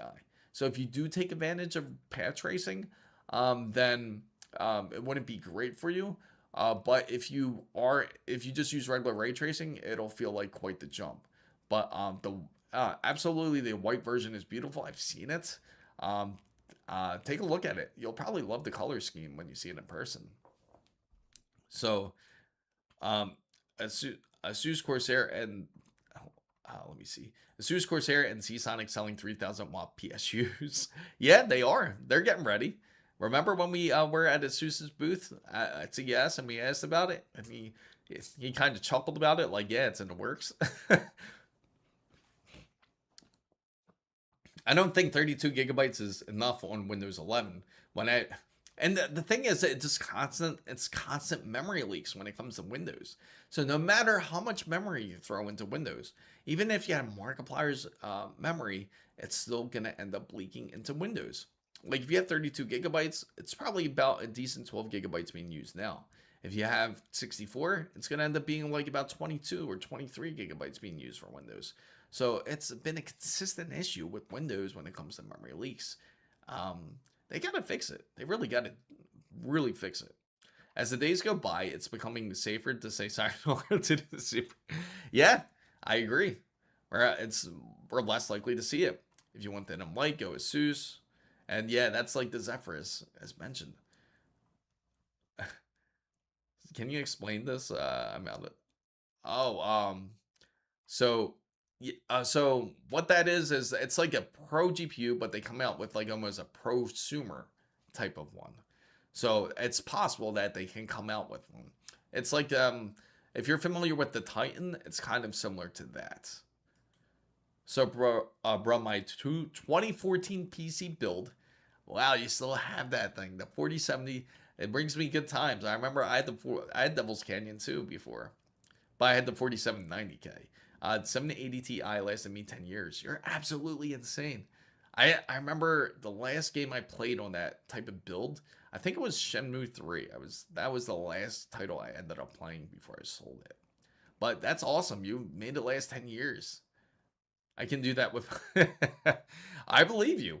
I 100% believe you. Of course, RGB makes it faster.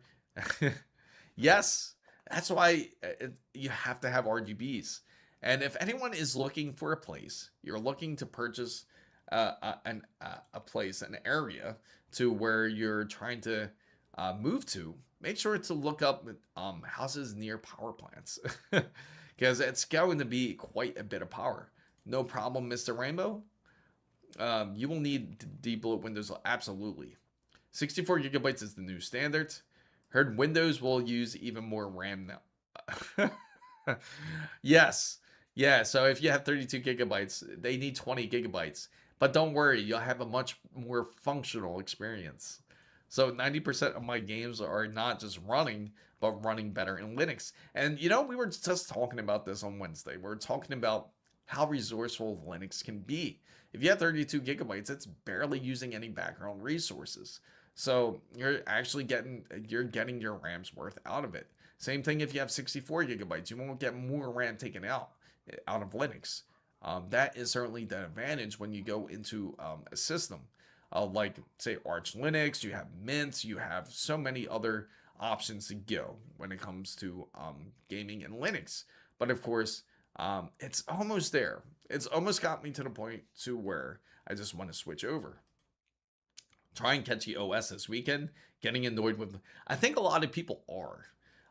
If you guys haven't heard, Windows is coming out with this latest update, and the latest update for Windows, they're coming out with the Xbox full screen experience.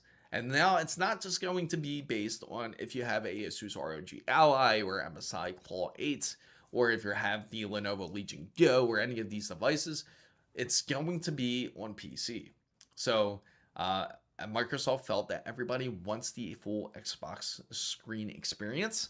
So you can thank Microsoft that once you get that forced download of the full screen experience, you can take advantage of it and it will download into your PC.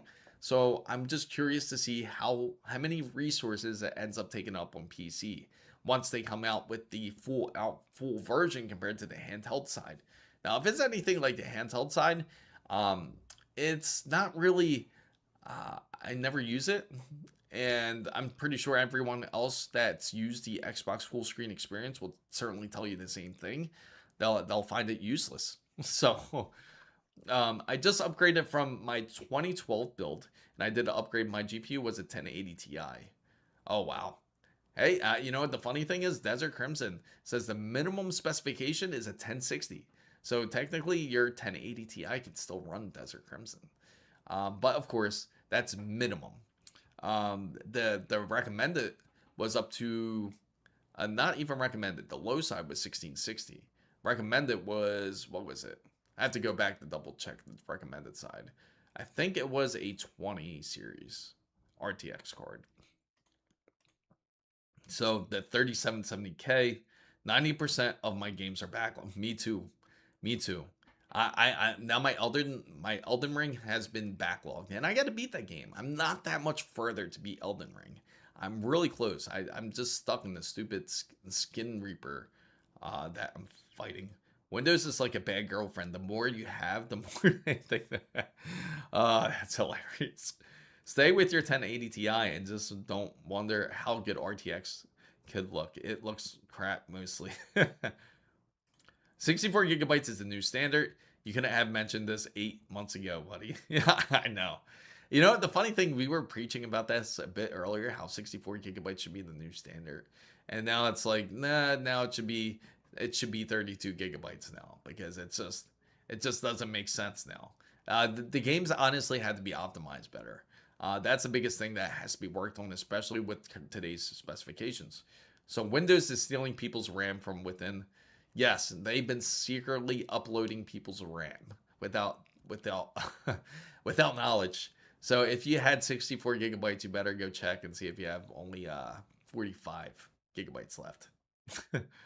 So you guys are getting updates when I thought about reverting back to Windows 10 because of it. Micro slop, absolutely. Absolutely. That they actually added Microslop as one of the banned words to use. So if you go ahead and go into an Xbox game and you say Microslop, they can actually ban you for using it. So it's like that. They don't like using that or hearing the word AI slop. So those two words are banned from Microsoft. So DLSS, ray tracing without a patch tracing, not even a 5090 can do properly. It looks pretty much like playing like a game like Lightened Up Aquarium. You don't miss a thing. So the Asus Zephyrus, the thin laptop, it's rated the best overall. HP is okay. Lenovo Legion 7i Gen 10 has great metal builds. Yeah, because they use the CNC machining, which is pretty dope about them. Run more like a brisk brisk job. Speaking of Crimson, how many? I'm thinking of it. I'm thinking of doing the first day buy with Crimson for sure. It looks amazing. It looks incredible. I hear that it takes quite a bit to go through the map. Like it's really it's very intricate and detailed. That it took, I think, like quite a few hours. I think it took somebody like, what was it? Like something crazy. It was like 12 or 13 hours to actually go through, like try to go through the map, like to the other end of the map. So it's really that vast of a world, which makes it definitely has its appeal to it. So, Waffle Skater says, "Is there any monitors that might be worth a look at the Monitor Madness?" Oh yeah, that's a good question. Let's take a look. It's funny how they put displays as monitor. Oh wow. Winner will be revealed. Oh, so they're passing it on. This is pretty funny actually. Let's view all the monitor deals here.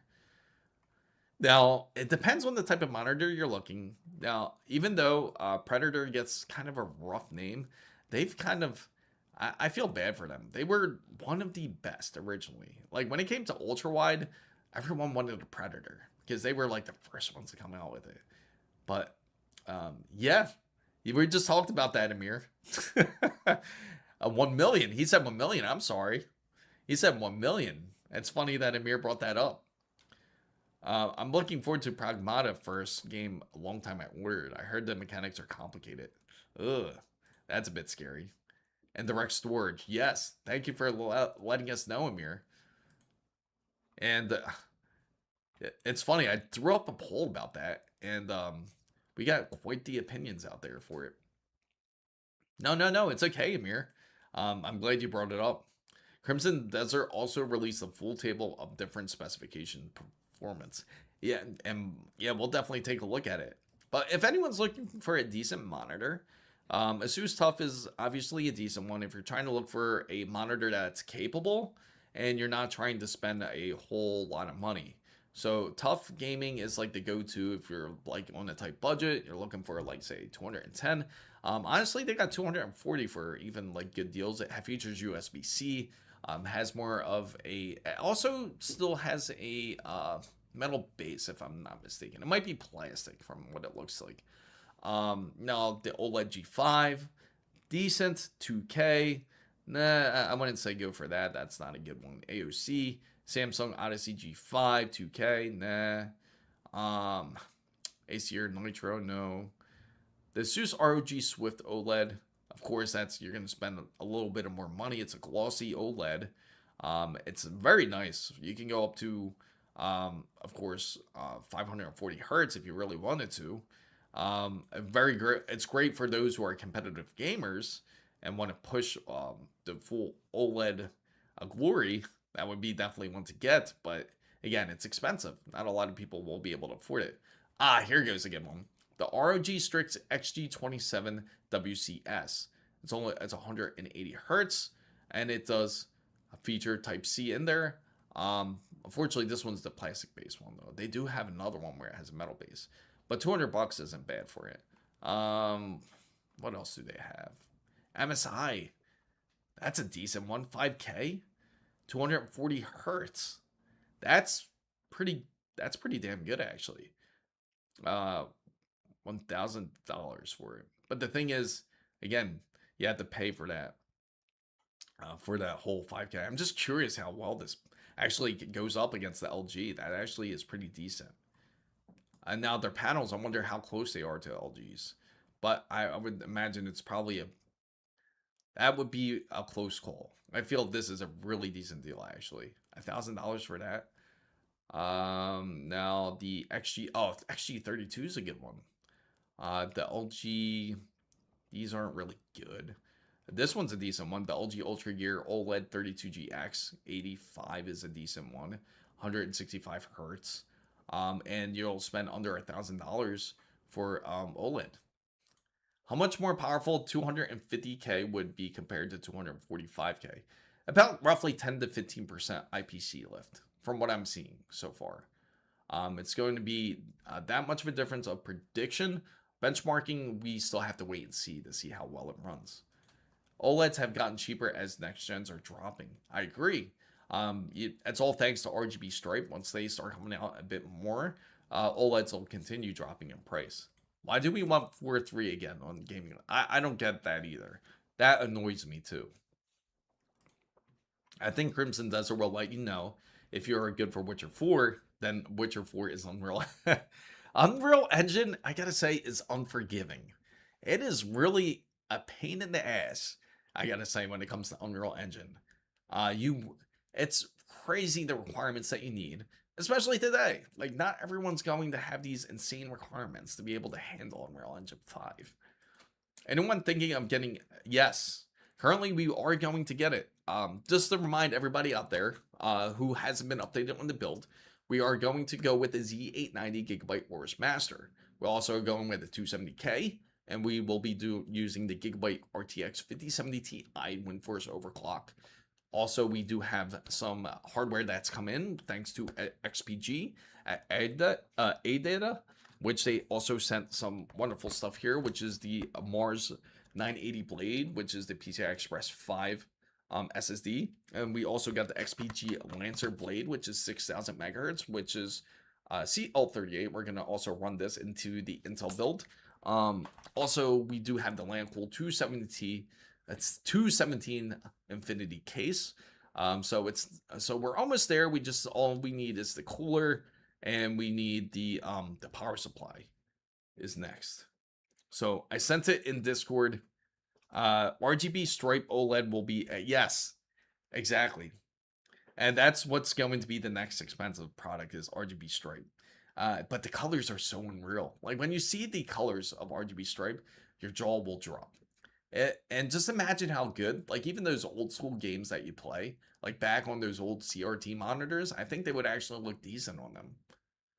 So my QLED 240 17-inch laptop screen is worse than looking into the sun on full brightness. I can literally see the difference between 2.5K DLAA and 4K DLSS.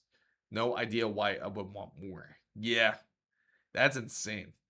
Do you have thought about, I actually did a live stream before of doing the build of what was it? I did the build of not a build, but it was an upgrade, which was the Threadripper, which is the NVIDIA RTX 5080.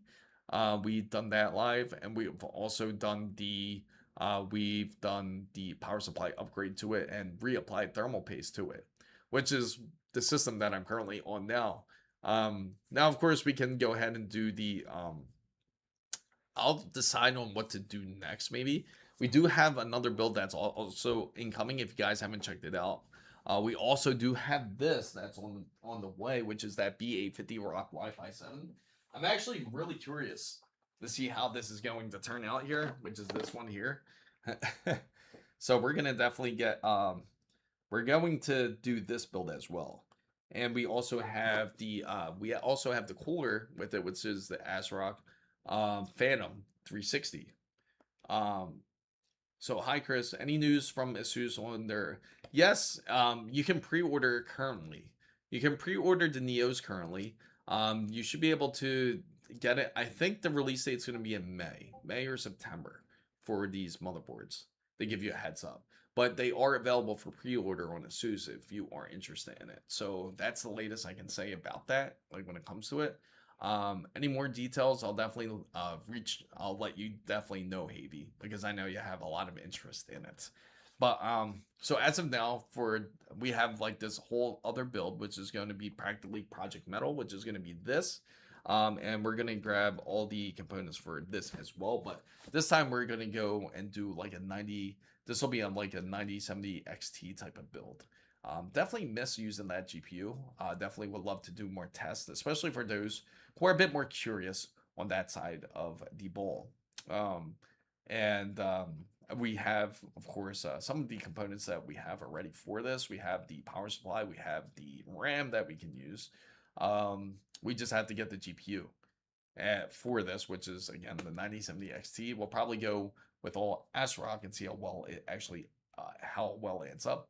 No problem, Havy. I'm glad I could share that with you. And of course, soon we'll know how. And soon we'll see what else ASUS has to say. So the 9070 XT price, the performance king, absolutely. That's why I highly recommend it to so many people out there. Like if you are getting a 9070 XT, it's definitely one of the better ones to go for. But yeah, definitely out of the bunch, I see quite a few good ASUS ones. I see a couple good LG. The Samsung ones are kind of the more sketchy ones. Thank you for subscribing, Lucas. Also, make sure you stay tuned for all the wonderful members of the fan bam. And just to let you know that the video will be premiering soon. It'll be premiering as soon as after the live stream is over. You guys can check it out first. For the open video, will be released by 8 a.m. Eastern time tomorrow for how the pricing is looking and how the shortages are looking so far. So I just found the Cyber Power PC by my apartment. Really? You found one? ASUS Prime B760 i5 13400. Does it run? Did you try it? 16 gigabytes DDR5 EVGA with the missing GPU and SSD. Oh, they stripped it. So if you're getting a GPU, just get the 9070 XT. Are you just using it for gaming? That's actually an awesome find. That's crazy you found it. The SSD was missing. Just get PCI Express 4. You'll be actually honestly happy with it. You can get PCI Express 5 if you want, but it's just going to cost more.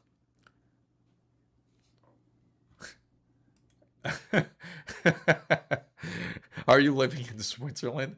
I know that's immediately. Oh man, that's funny. I tested it with no 4070, no display, just reset the seam. Oh really? Insane. I wonder. Yeah, where did you find this? Where did you find this PC? I gotta say, I am curious. Where did you get it? Oh, in the San Francisco Bay Area. Oh yeah, probably. That makes sense. I will be getting the ROG PG 32 UCD. Oh yeah, that's a good choice actually. That's an excellent choice to go with. Soured on AMD, and there may be support that their older FSR older cards, e.g. the Diamond. Oh yeah, that's true. I think it rather fell from a truck. Yeah, right. Somebody abandoned DDR5 in this economy is wild. I know, that's crazy. Like, and it had RAM inside of it. I guess, let me see. Let me go over that specification again. I'm going to go back up there and find it again. That's insane, though. They really left RAM in there. Yeah, I would love to see a picture of it, like how it looked next to the dumpster. Was it just like standing up, or was it in the dumpster? Or no, it couldn't have been in the dumpster, because then there would be no way for you to spot it. Discord general, if you care about. Oh yeah, there we go. Okay, so I'm going to share the specifications of Crimson Desert for those who are curious about it. And I gotta say, it looks decent. It looks relatively decent. Here it is. So thanks to Silent Fusion for sharing this. We are going to go into Discord. So here are the specifications for Crimson Desert. Now, for the minimum requirements, you need at least a 1060 or a 5500 XT, and for the CPU, you need at least an AMD Ryzen 5 2600X with a Intel i5 8500. Either one you can have. And then for all across the board, you need at least 16 gigabytes of RAM, the OS to be at least Windows 10, and the storage to be 150 gigabytes. Anyone tried the new ROG Raikiri 2 Xbox control from? I have not. I can definitely try to get my hands on it and take a look at it if I can. No FSR 4. Let me see. Not gonna lie, I feel like Intel is going to come back as the king, as AMD has had the advantage, and then I know they're slacking, man. They're definitely slacking there. Remember the performance hit because of de novo DRM?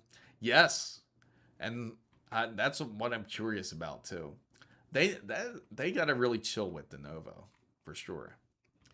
And then when it comes to the low side of the specifications, you need at least a 1660 or a 6500 XT, Ryzen 5 2600X, and then on the recommended side, you need either a AMD Ryzen RX 6700 XT.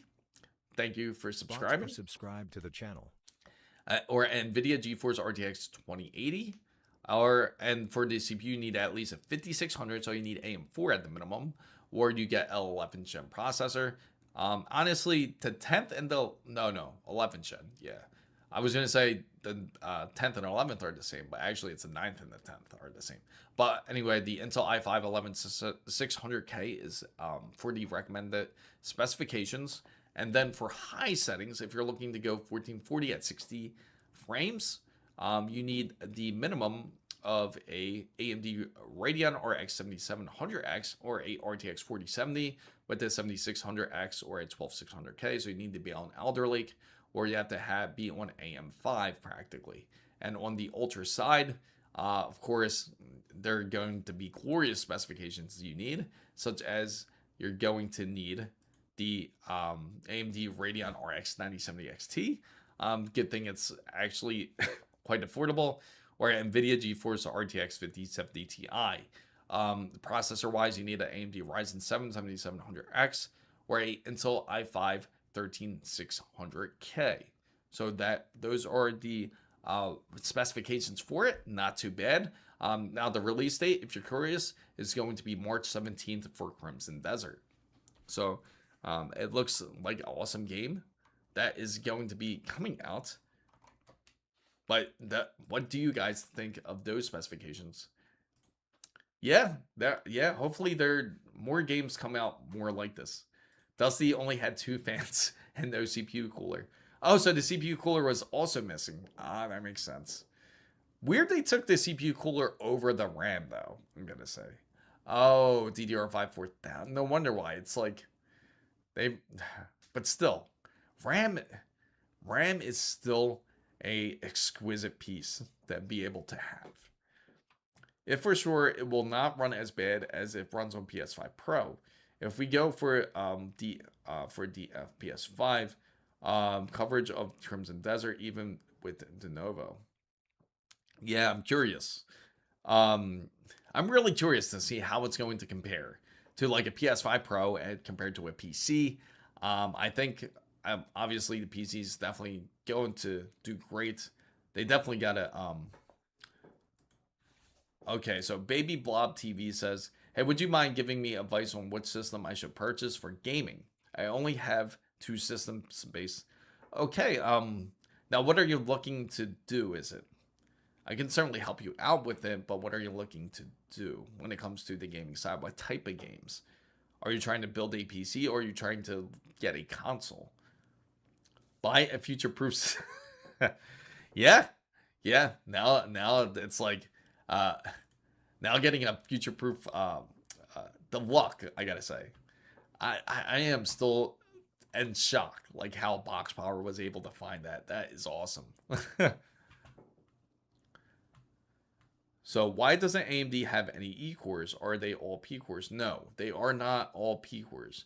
AMD has its own cores. More E cores and P cores are more on the side of when it comes to like Intel and of course when it comes to like ARM processors. AMD runs on a very different set of cores and different rules. Skytech Gaming Nebula Desktop PC Ryzen 7 5700, 3.7 gigahertz, 4.6 gigahertz turbo, NVIDIA RTX 5060 Ti, 16 gigabytes, 1 terabyte Gen 4 NVMe SSD, 32 gigabytes DDR4. Okay, so you have. Okay, so it's pretty much like a pre-built PC that you're going after. So you want to pick between those two. Oh man, why the 5060 though? But you can only get one. Obviously, the 7700 would be the better way to go. But man, just if you could just swap, honestly, I would swap out the 5060 if you can. See if they have a RX 9070 XT variant. I think that would be the better way to go. But hopefully it doesn't go above your budget. Now, if you do get this build, just to let you know, let me know what type of game that you're looking to run, by the way. E-cores suck for desktop e-core. Yeah, see the thing, the whole purpose of the whole efficiency cores is to really save power. But it's kind of pointless when it comes to a desktop. There's no really need for it because it's consistently plugged in. It makes more sense when you're using it for more portability. Like it makes sense, like for say like a MacBook to have E-cores.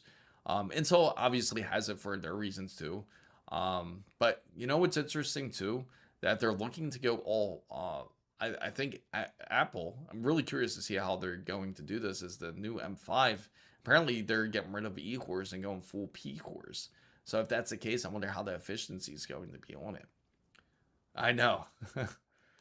So I was looking at the 5060 Ti because of the VRAM 2, but the DDR4 was kind of throwing it off. But it gives or takes at this point. Oh, okay. So yeah, DDR4 is going to be. You can get it. It still works great. It works. It still can consistently work in 2026. I'm sorry. But again, it's you're running on a bit of a dated system, and you might not want to spend the extra money on a platform that's pretty much. It seems like it's never dying, to be honest, but you don't want to end up purchasing a platform if like they truly move on from the AM4 platform. Obviously today it's still being used widely, even in games like Crimson Desert, so you can get away with it. But just to let you know, you might be pretty much sticking on with just on time. You're just not sure exactly how long it's going to last you. So I usually recommend going with like an AM5 platform or a newer Intel platform to go with. Actually, you can even look at Intel PC builds. You could probably find one for actually cheaper than the AMD build. Intel is actually a decent choice to go with as well if you want to take a look at them. Like if you look at Intel's Raptor Lake, you could probably get some decent deals, and that's a bit more current. But yeah, it's no problem. No problem, baby. Is now following. Yeah, I'm glad I could help. Of course, if you have any more questions about builds, you can also feel free to end up joining in on Discord. Of course, we do have a wonderful community on there as well. That's all willing to help each other out. So, yes, talking about PC stuff. Awesome. Yeah, you'll definitely love it. Um, yes, I'm talking about PC stuff. Do you have a question that you want to throw out there? Some people are more of a budget or even going back. Yeah, and the funny thing is, I wouldn't be surprised if we go back retrospect. Like if we end up going back to IDE cables and disk drives and floppy disk, and I can see that happening because people are kind of getting fed up with the pricing as it is. I mean, you take a look at the pricing, it's nonsensical. You go to the storage side here, and you go over to and you look at the drives here. Just look at it, $380 for 2 TB of a 990 Evo Plus. So absolutely everything is quicker than a PS5 Pro. I don't know why these consoles get so overhyped. My 1080 Ti system survived 3 gens and PlayStations and the whole. Yeah, exactly. And that's the point a lot of people make. And the best part is you don't have to pay for PlayStation Plus. You don't have to pay for extra money for something like that. What CPU should I pair with the RTX? You mean 5060? I'm on a budget and I want to play AAA games. At 1440 on a 5060, I hate to break it to you, Bobcats, but that's not going to happen. Not on a 5060. You're not going to play AAA games on 1440p on a 5060. I hate to shatter your dreams, but it's the truth. If you want to game 1440p, go RTX 9070. I'm not RTX, RX 9070 XT. You want to go that direction. I know AMD memory controls can't handle 4 sticks yeah, and the reason being is because again it handles it differently. Because we have X3D cache, we have V cache, we have different items that we don't technically need as much memory and much speed because we have that. So it's much more quicker for the processor to communicate to the cache instead of going to the RAM. The whole purpose of the RAM is as pretty much as a backup to the CPU, as partly as backup. So anytime it fills up in cache when it comes to the CPU, it will go to the RAM. So there's a bit more latency. So that's why the speed can be handled a bit higher when it comes to Intel, because you can actually overclock it and make it quicker. But for on an AMD system, it wouldn't matter as much because it's plug and play. That's the big reason. A lot of people just want to plug it in and start it up. Yeah, that's true. And the funny thing, I know you guys always talk about this with other gamers out there, and it's always like, oh, why do you go PC? It's so expensive. It's like it costs like $5,000 to do a PC build, but we all know that's all mythical. It's not true. Even though PC hardware is more expensive now, you still can manage to build some budget builds. You still can manage to do a build where it can last you, just like where it can last you 7 to 10 years if you really wanted to. So you're going worse. You're going backwards, Bobcat. Why are you going backwards? So get a 3070 and add some more. It's twice as fast. So what's the difference between the 990 Evo and the you're running so the 990 Evo is based on PCI Express Gen 4. So you get up to say 6,000 to 7,000 mega transfers. That's the quickest you can get in speed. But when it comes to something like the 9100 Pro, not mega transfers, megabytes per second. When it comes to the 9100 Pro, you can double those speeds. But the truth is, nobody, oh wow, did it go up again? It really went up I just realized that, guys. The 9100 Pro 2 terabyte has gone up to $600. But to keep on subject, it goes 2 times quicker. But most people won't notice it unless you're transferring files disk to disk. Gaming wise, you won't notice it at all until they truly implement direct storage. That is insane. That $600 hasn't begun. That is just terrible. That's like $300 per terabyte for PCI Express 5. That's insane. I just realized that. Should I get a 4K monitor and play at 14? Bobcat, it's not going to happen. Like I said, on 50/50, it's not going to happen. How much cache does it have? It depends on the processor that you select. But of course, it just depends on on the processors. So here's speeds above 8 gigabytes will be roughly twice as quick, and that's in most AAA games. So Is it open box or return, or what could a SSD possibly be missing? I snagged that over. I know, that's what I mean. So that just makes no sense to me. The Evo Plus is the one that's under the Pro. So for some reason, they priced it out accordingly. Just yesterday, actually. Remember how I told you guys I just did a video? Now that's already outdated. Because when I did the video, it actually was up. It only was $10 more. Now it's $200 more. That's insane. It's more expensive than a PS5. What's up, Squeeze? Good to see you. So what about an RTX 4080? RTX 4080 can do it. I would say go RTX 4080 if you're gonna pick a card. That would be the better choice, much better than a 5060 or a 5050. So when I built my main PC late in 2024, I feel like I invested in Bitcoin before. I know your PC is officially now a investment. It's just gaining interest day by day. My drawer is now worth like, it's crazy to think your drawers are probably worth quite a bit of money.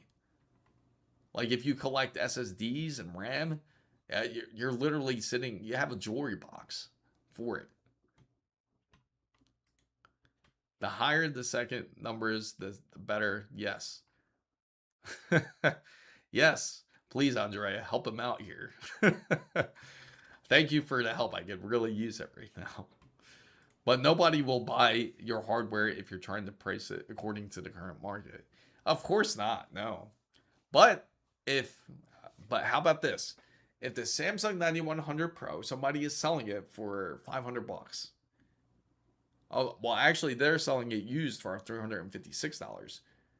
Would you sell it used for $356? Because originally you bought it at what, $200? I bought it. Mine's at 190, I think, for 2 terabytes of 90 for the 9100 Pro. It's hard. I get it. I definitely get it. I wonder how you had to spend to be a DDR5 RAM scalper. Now if you, whoever's driving Bentleys and driving Maseratis and driving all these high-end cars, Maybachs, you know, they all had DDR5. Throw some light into the new Intel processors. Oh, sure. If you're curious about the new processors, it's not going to be a crazy lift. It's like a 900 megahertz lift on clock speeds when it comes to the 250K and the 270K. Unfortunately, they did not come out with a high-end version of the refresh, the 200S, which is the 290K. We were all hoping that they release that to compete with the 285K, but unfortunately, 285K is still technically like their top flagship CPU. But they did come out with the 250 and the 270K, which is going to have like a 10 to 15% uplift over both the 245 and the 265. But benchmark wise, it's hard to quite say until we start testing it, which is going to be soon as they release. And once we get the build going, we will run some benchmarks to see how well they run. King Helios, thank you for Helios underscore is now following. My hard drive 7850 sells for 900 pounds. No, buddy, it's how much your credit card company are spending for you to be. Yeah. I don't know if I should wait for Zen 6 or RDNA 5 or bite the bullet. Just bite the bullet. Get the kits. Go for the kit. You'll definitely, it's the better way to go. If you price a rig near 2K, they will say, I can get a new rig at that. Yeah. Good luck. Tell them good luck. Show me a picture of a rig that you can get for 2K. The pricing is so bad that it's hard for the market to catch up. Like you can get the 990 Pro. This is going to adjust, guys. If this is $600 for the 9100 Pro for 2 terabytes, this is going to adjust accordingly. This is going to end up jumping $100 tomorrow. Watch. I can see this jumping $100 by tomorrow for this 9. It's now officially even more expensive than ever. So mainly because overclock's so good, it's used in GPUs they use in PS4. For instance, last month I sold a 9800 X3D B650E Master, 64 gigabytes. Wow, that's insane. 1000 watts SFX. Damn. Oh man, that's like it's funny when you build excuse me, when you build a PC now, it's like investing in like some sort of investment fund. It's insane. So just got a current gen, and it isn't looking so good for the Zen 6 and AM6. Yeah, unfortunately not. From what it seems like, it's going to be similar to what 9850X3D offerings are, but it's going to be slightly different because the 9950X3D version 2, once they release something like that, I think we'll see more indications what the Zen 6 truly has to offer. So the price will be competitive for Intel's refresh. Yes, that also the two to tell you the prices. I forgot to mention that the 250K is going to be $200. The 270K should be about $300 for the purchase if you're looking for both processors. So they're looking more for performance and value purposes. I think they didn't want to put the 290K because it would scare a lot of people away because they don't have that magical set that matches. Like it would be 200, 300, and normally you would say, oh, maybe it's going to be $400 for the 290. But I think they didn't want to do that. They don't want to start charging, say, $600 for the 290K. So I don't think they were interested in doing that. They wanted to keep that pricing for the 285K set accordingly. So the 8 gigabytes of RAM is too rough for today's standards. I have the PC equivalent to the PS. Oh man. And the crazy thing is, if you have a ROG Ally, it's equivalent of a PS4. I sold my old PC, had the Intel i7 12th generation, 32 gigabytes of RAM, and a 2080 GPU and 2 gigabytes of memory, 800 watts power supply, and sold it for really. Is that insane? Like, and it probably wasn't that far off of that pricing when you originally purchased it. The 2080, that's not even the 2080 Ti. So the 2080, the pricing for that was probably about, was it 6 or 7 for something like that? Because the 2080 Ti was pushing around $900 to $1,000. I remember $900 to $1,000. So nods heads without understanding anything about Intel's CPU. Yes. They need to make it more clear when it comes to Intel CPUs. I do agree. Hopefully they do clear it up once they come out with Nova Lake. So one of the PCs have i7 2700K. Yes, wonderful. I'm thinking of holding off on RDNA 5 for at least. I think a lot of people are in high hopes. Um, I, I think many people have high hopes and dreams right now, like especially when it comes to AMD, that they do end up releasing it. If White jumps $100 tomorrow, I hope not. It could happen though. It could really happen. Be cautious of the pricing. I'm going to check the RAM real quick, guys. Speaking of which, let's double check the memory here because we've seen decent pricing. Let's see if they adjusted it right before our eyes here. Okay, so at least it's still holding at 400. Man, the SSDs are way more volatile right now. It's like they're at a race right now of like who's more expensive. The Corsair Vengeance RGB 64 gigabytes, 232 gigabyte DDR5 sticks are $1,000, and that's for CL30. Not bad. So when you compare it to SSDs, it almost seems like a deal, which is kind of sad. So Corsair is great for RAM and lots of products, by the way. Watch out for the water pump. Mine failed within the year, but luckily it was covered under the warranty. Still not fun. I agree. Honestly, I've never had bad luck with their water pumps, but I've had problems with their connectors. You have to be really careful when plugging them in. Sometimes they're really sensitive, especially the large flat connector that you plug into the hub or into the actual CPU cooler if you use the LCD version. Make sure that it's plugged in directly straight. It's very easy for it to crack, so be cautious of that. Should I buy the 4K monitor? That's a good deal. I mean, you can. But the thing is, just to let you know, if you're running for a 4080, you're not going to hit 4K. Um, honestly, probably better to go for a 1440 monitor. You'd be just as pleased with it. You can get it to kind of future proof it, but don't run it at 4K because then you're in it for a bad time. So, question: do you think that PS6 will be more powerful than the? Honestly, I don't think so, and the main reason is we kind of had the same discussion here when it came to the Xbox Helix with their new project that they have going on. It's practically going to be. It's no longer like PC to like because now you have a dedicated GPU and you have its own CPU when it comes to consoles. Now they're thinking of going full out APU, so it's more similar to like an ARM chip, like similar to Apple. So it's going to be all in one SSD.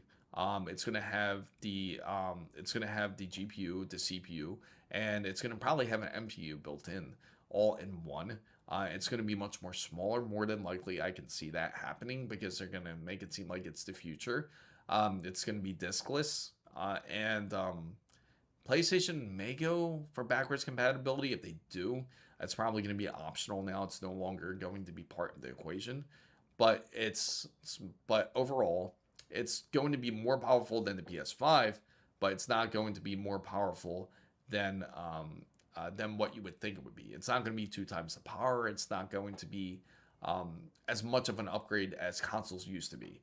It'll be much closer to, I would say, like an RTX. I'd probably more be closer to RTX 5070, I would say, when it comes to it. Because it's going to be more about portability, about how light it is, and it's going to be based on more of having an inventory, a library of games.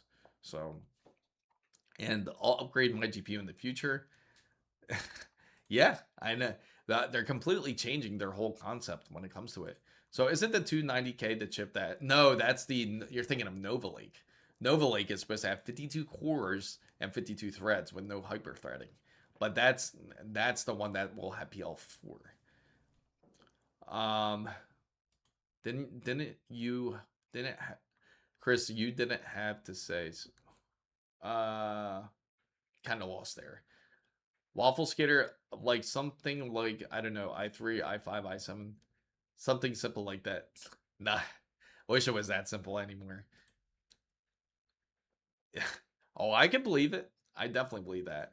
Don't forget, now they've got yes, yes, and more fuel. It costs more fuel to deliver now. Remember that, guys. It's going to be more fuel to deliver. So really better subscribe. He's the IT Mr. Nemesis. Yes. No Intel. Let me see. 50 AV. Yeah, I would kind of figure that because by the time for us for PC gaming, there's going to, usually when a console comes out, there's going to be a new GPU that releases. It's always like that, it seems. It'll be that 50 series will be fading out, then 60 series will be introduced. So I think that's how it's going to go. So with Xbox being computers, that's why at Sony, yes, and the pricing's going to be expensive. It's not going to be cheap. From what I'm hearing, Project Helix is going to be upwards of $1,100 to $1,200. So, yes, absolutely. I'm going to take advantage. And there's so many titles I haven't played yet that I bought. But the price for 128 gigabytes drops if you if you got a bazooka to say, bro, don't do this, man. 30 with the 6-7 memes. That was like half a year ago. Oh yeah, yeah. Yeah. Yeah, yeah. I get it. Why don't they do a dual die 5090?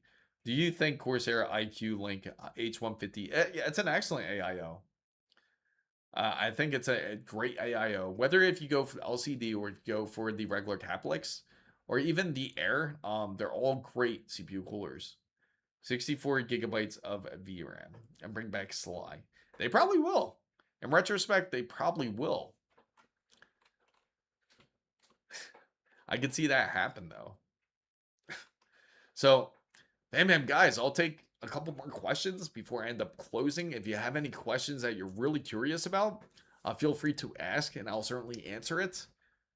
Just bought a 360. Oh, really? That's awesome. You got the 360 millimeter Mars gaming. That's pretty dope. That's a good deal, honestly.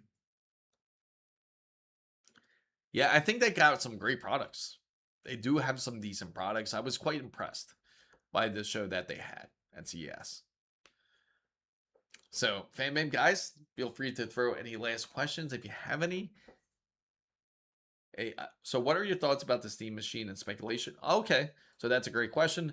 The Steam Machine, I think it's going to be an awesome device, great entryway for anybody that's coming from a console or is new into, say, PC gaming and wants to experience it. I think the pricing, it's originally supposed to be around 500 from what I heard. Apparently, with the hardware issues, they can no longer justify the $500 pricing. It's going to go up a bit on that pricing. Now, when it comes to the specifications, I think it's a great start, especially for Linux. It's going to be extremely fast for a lot of people out there. It's going to be based on Steam OS. And I think for those who experience it, will have a different mindset, especially when it comes to Linux gaming. But what I think what will happen, which is going to be more revolutionary when it comes to gaming, is the fact that games like Battlefield 5, I'm not Battlefield 5, Battlefield 6 will have more compatibility with it. Where games like Black Ops 7, and why is that such a big deal? Reason why it's such a big deal is because you'll be able to play games such as that with Linux. Whereas before, you would be stuck behind a wall like an anti-cheat, or you have like some sort of javelin or something that gets in the way of gaming.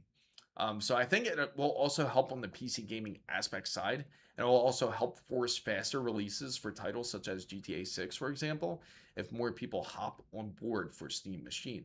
I think it's a great starter device for people to experiment with how it's like to game on a PC.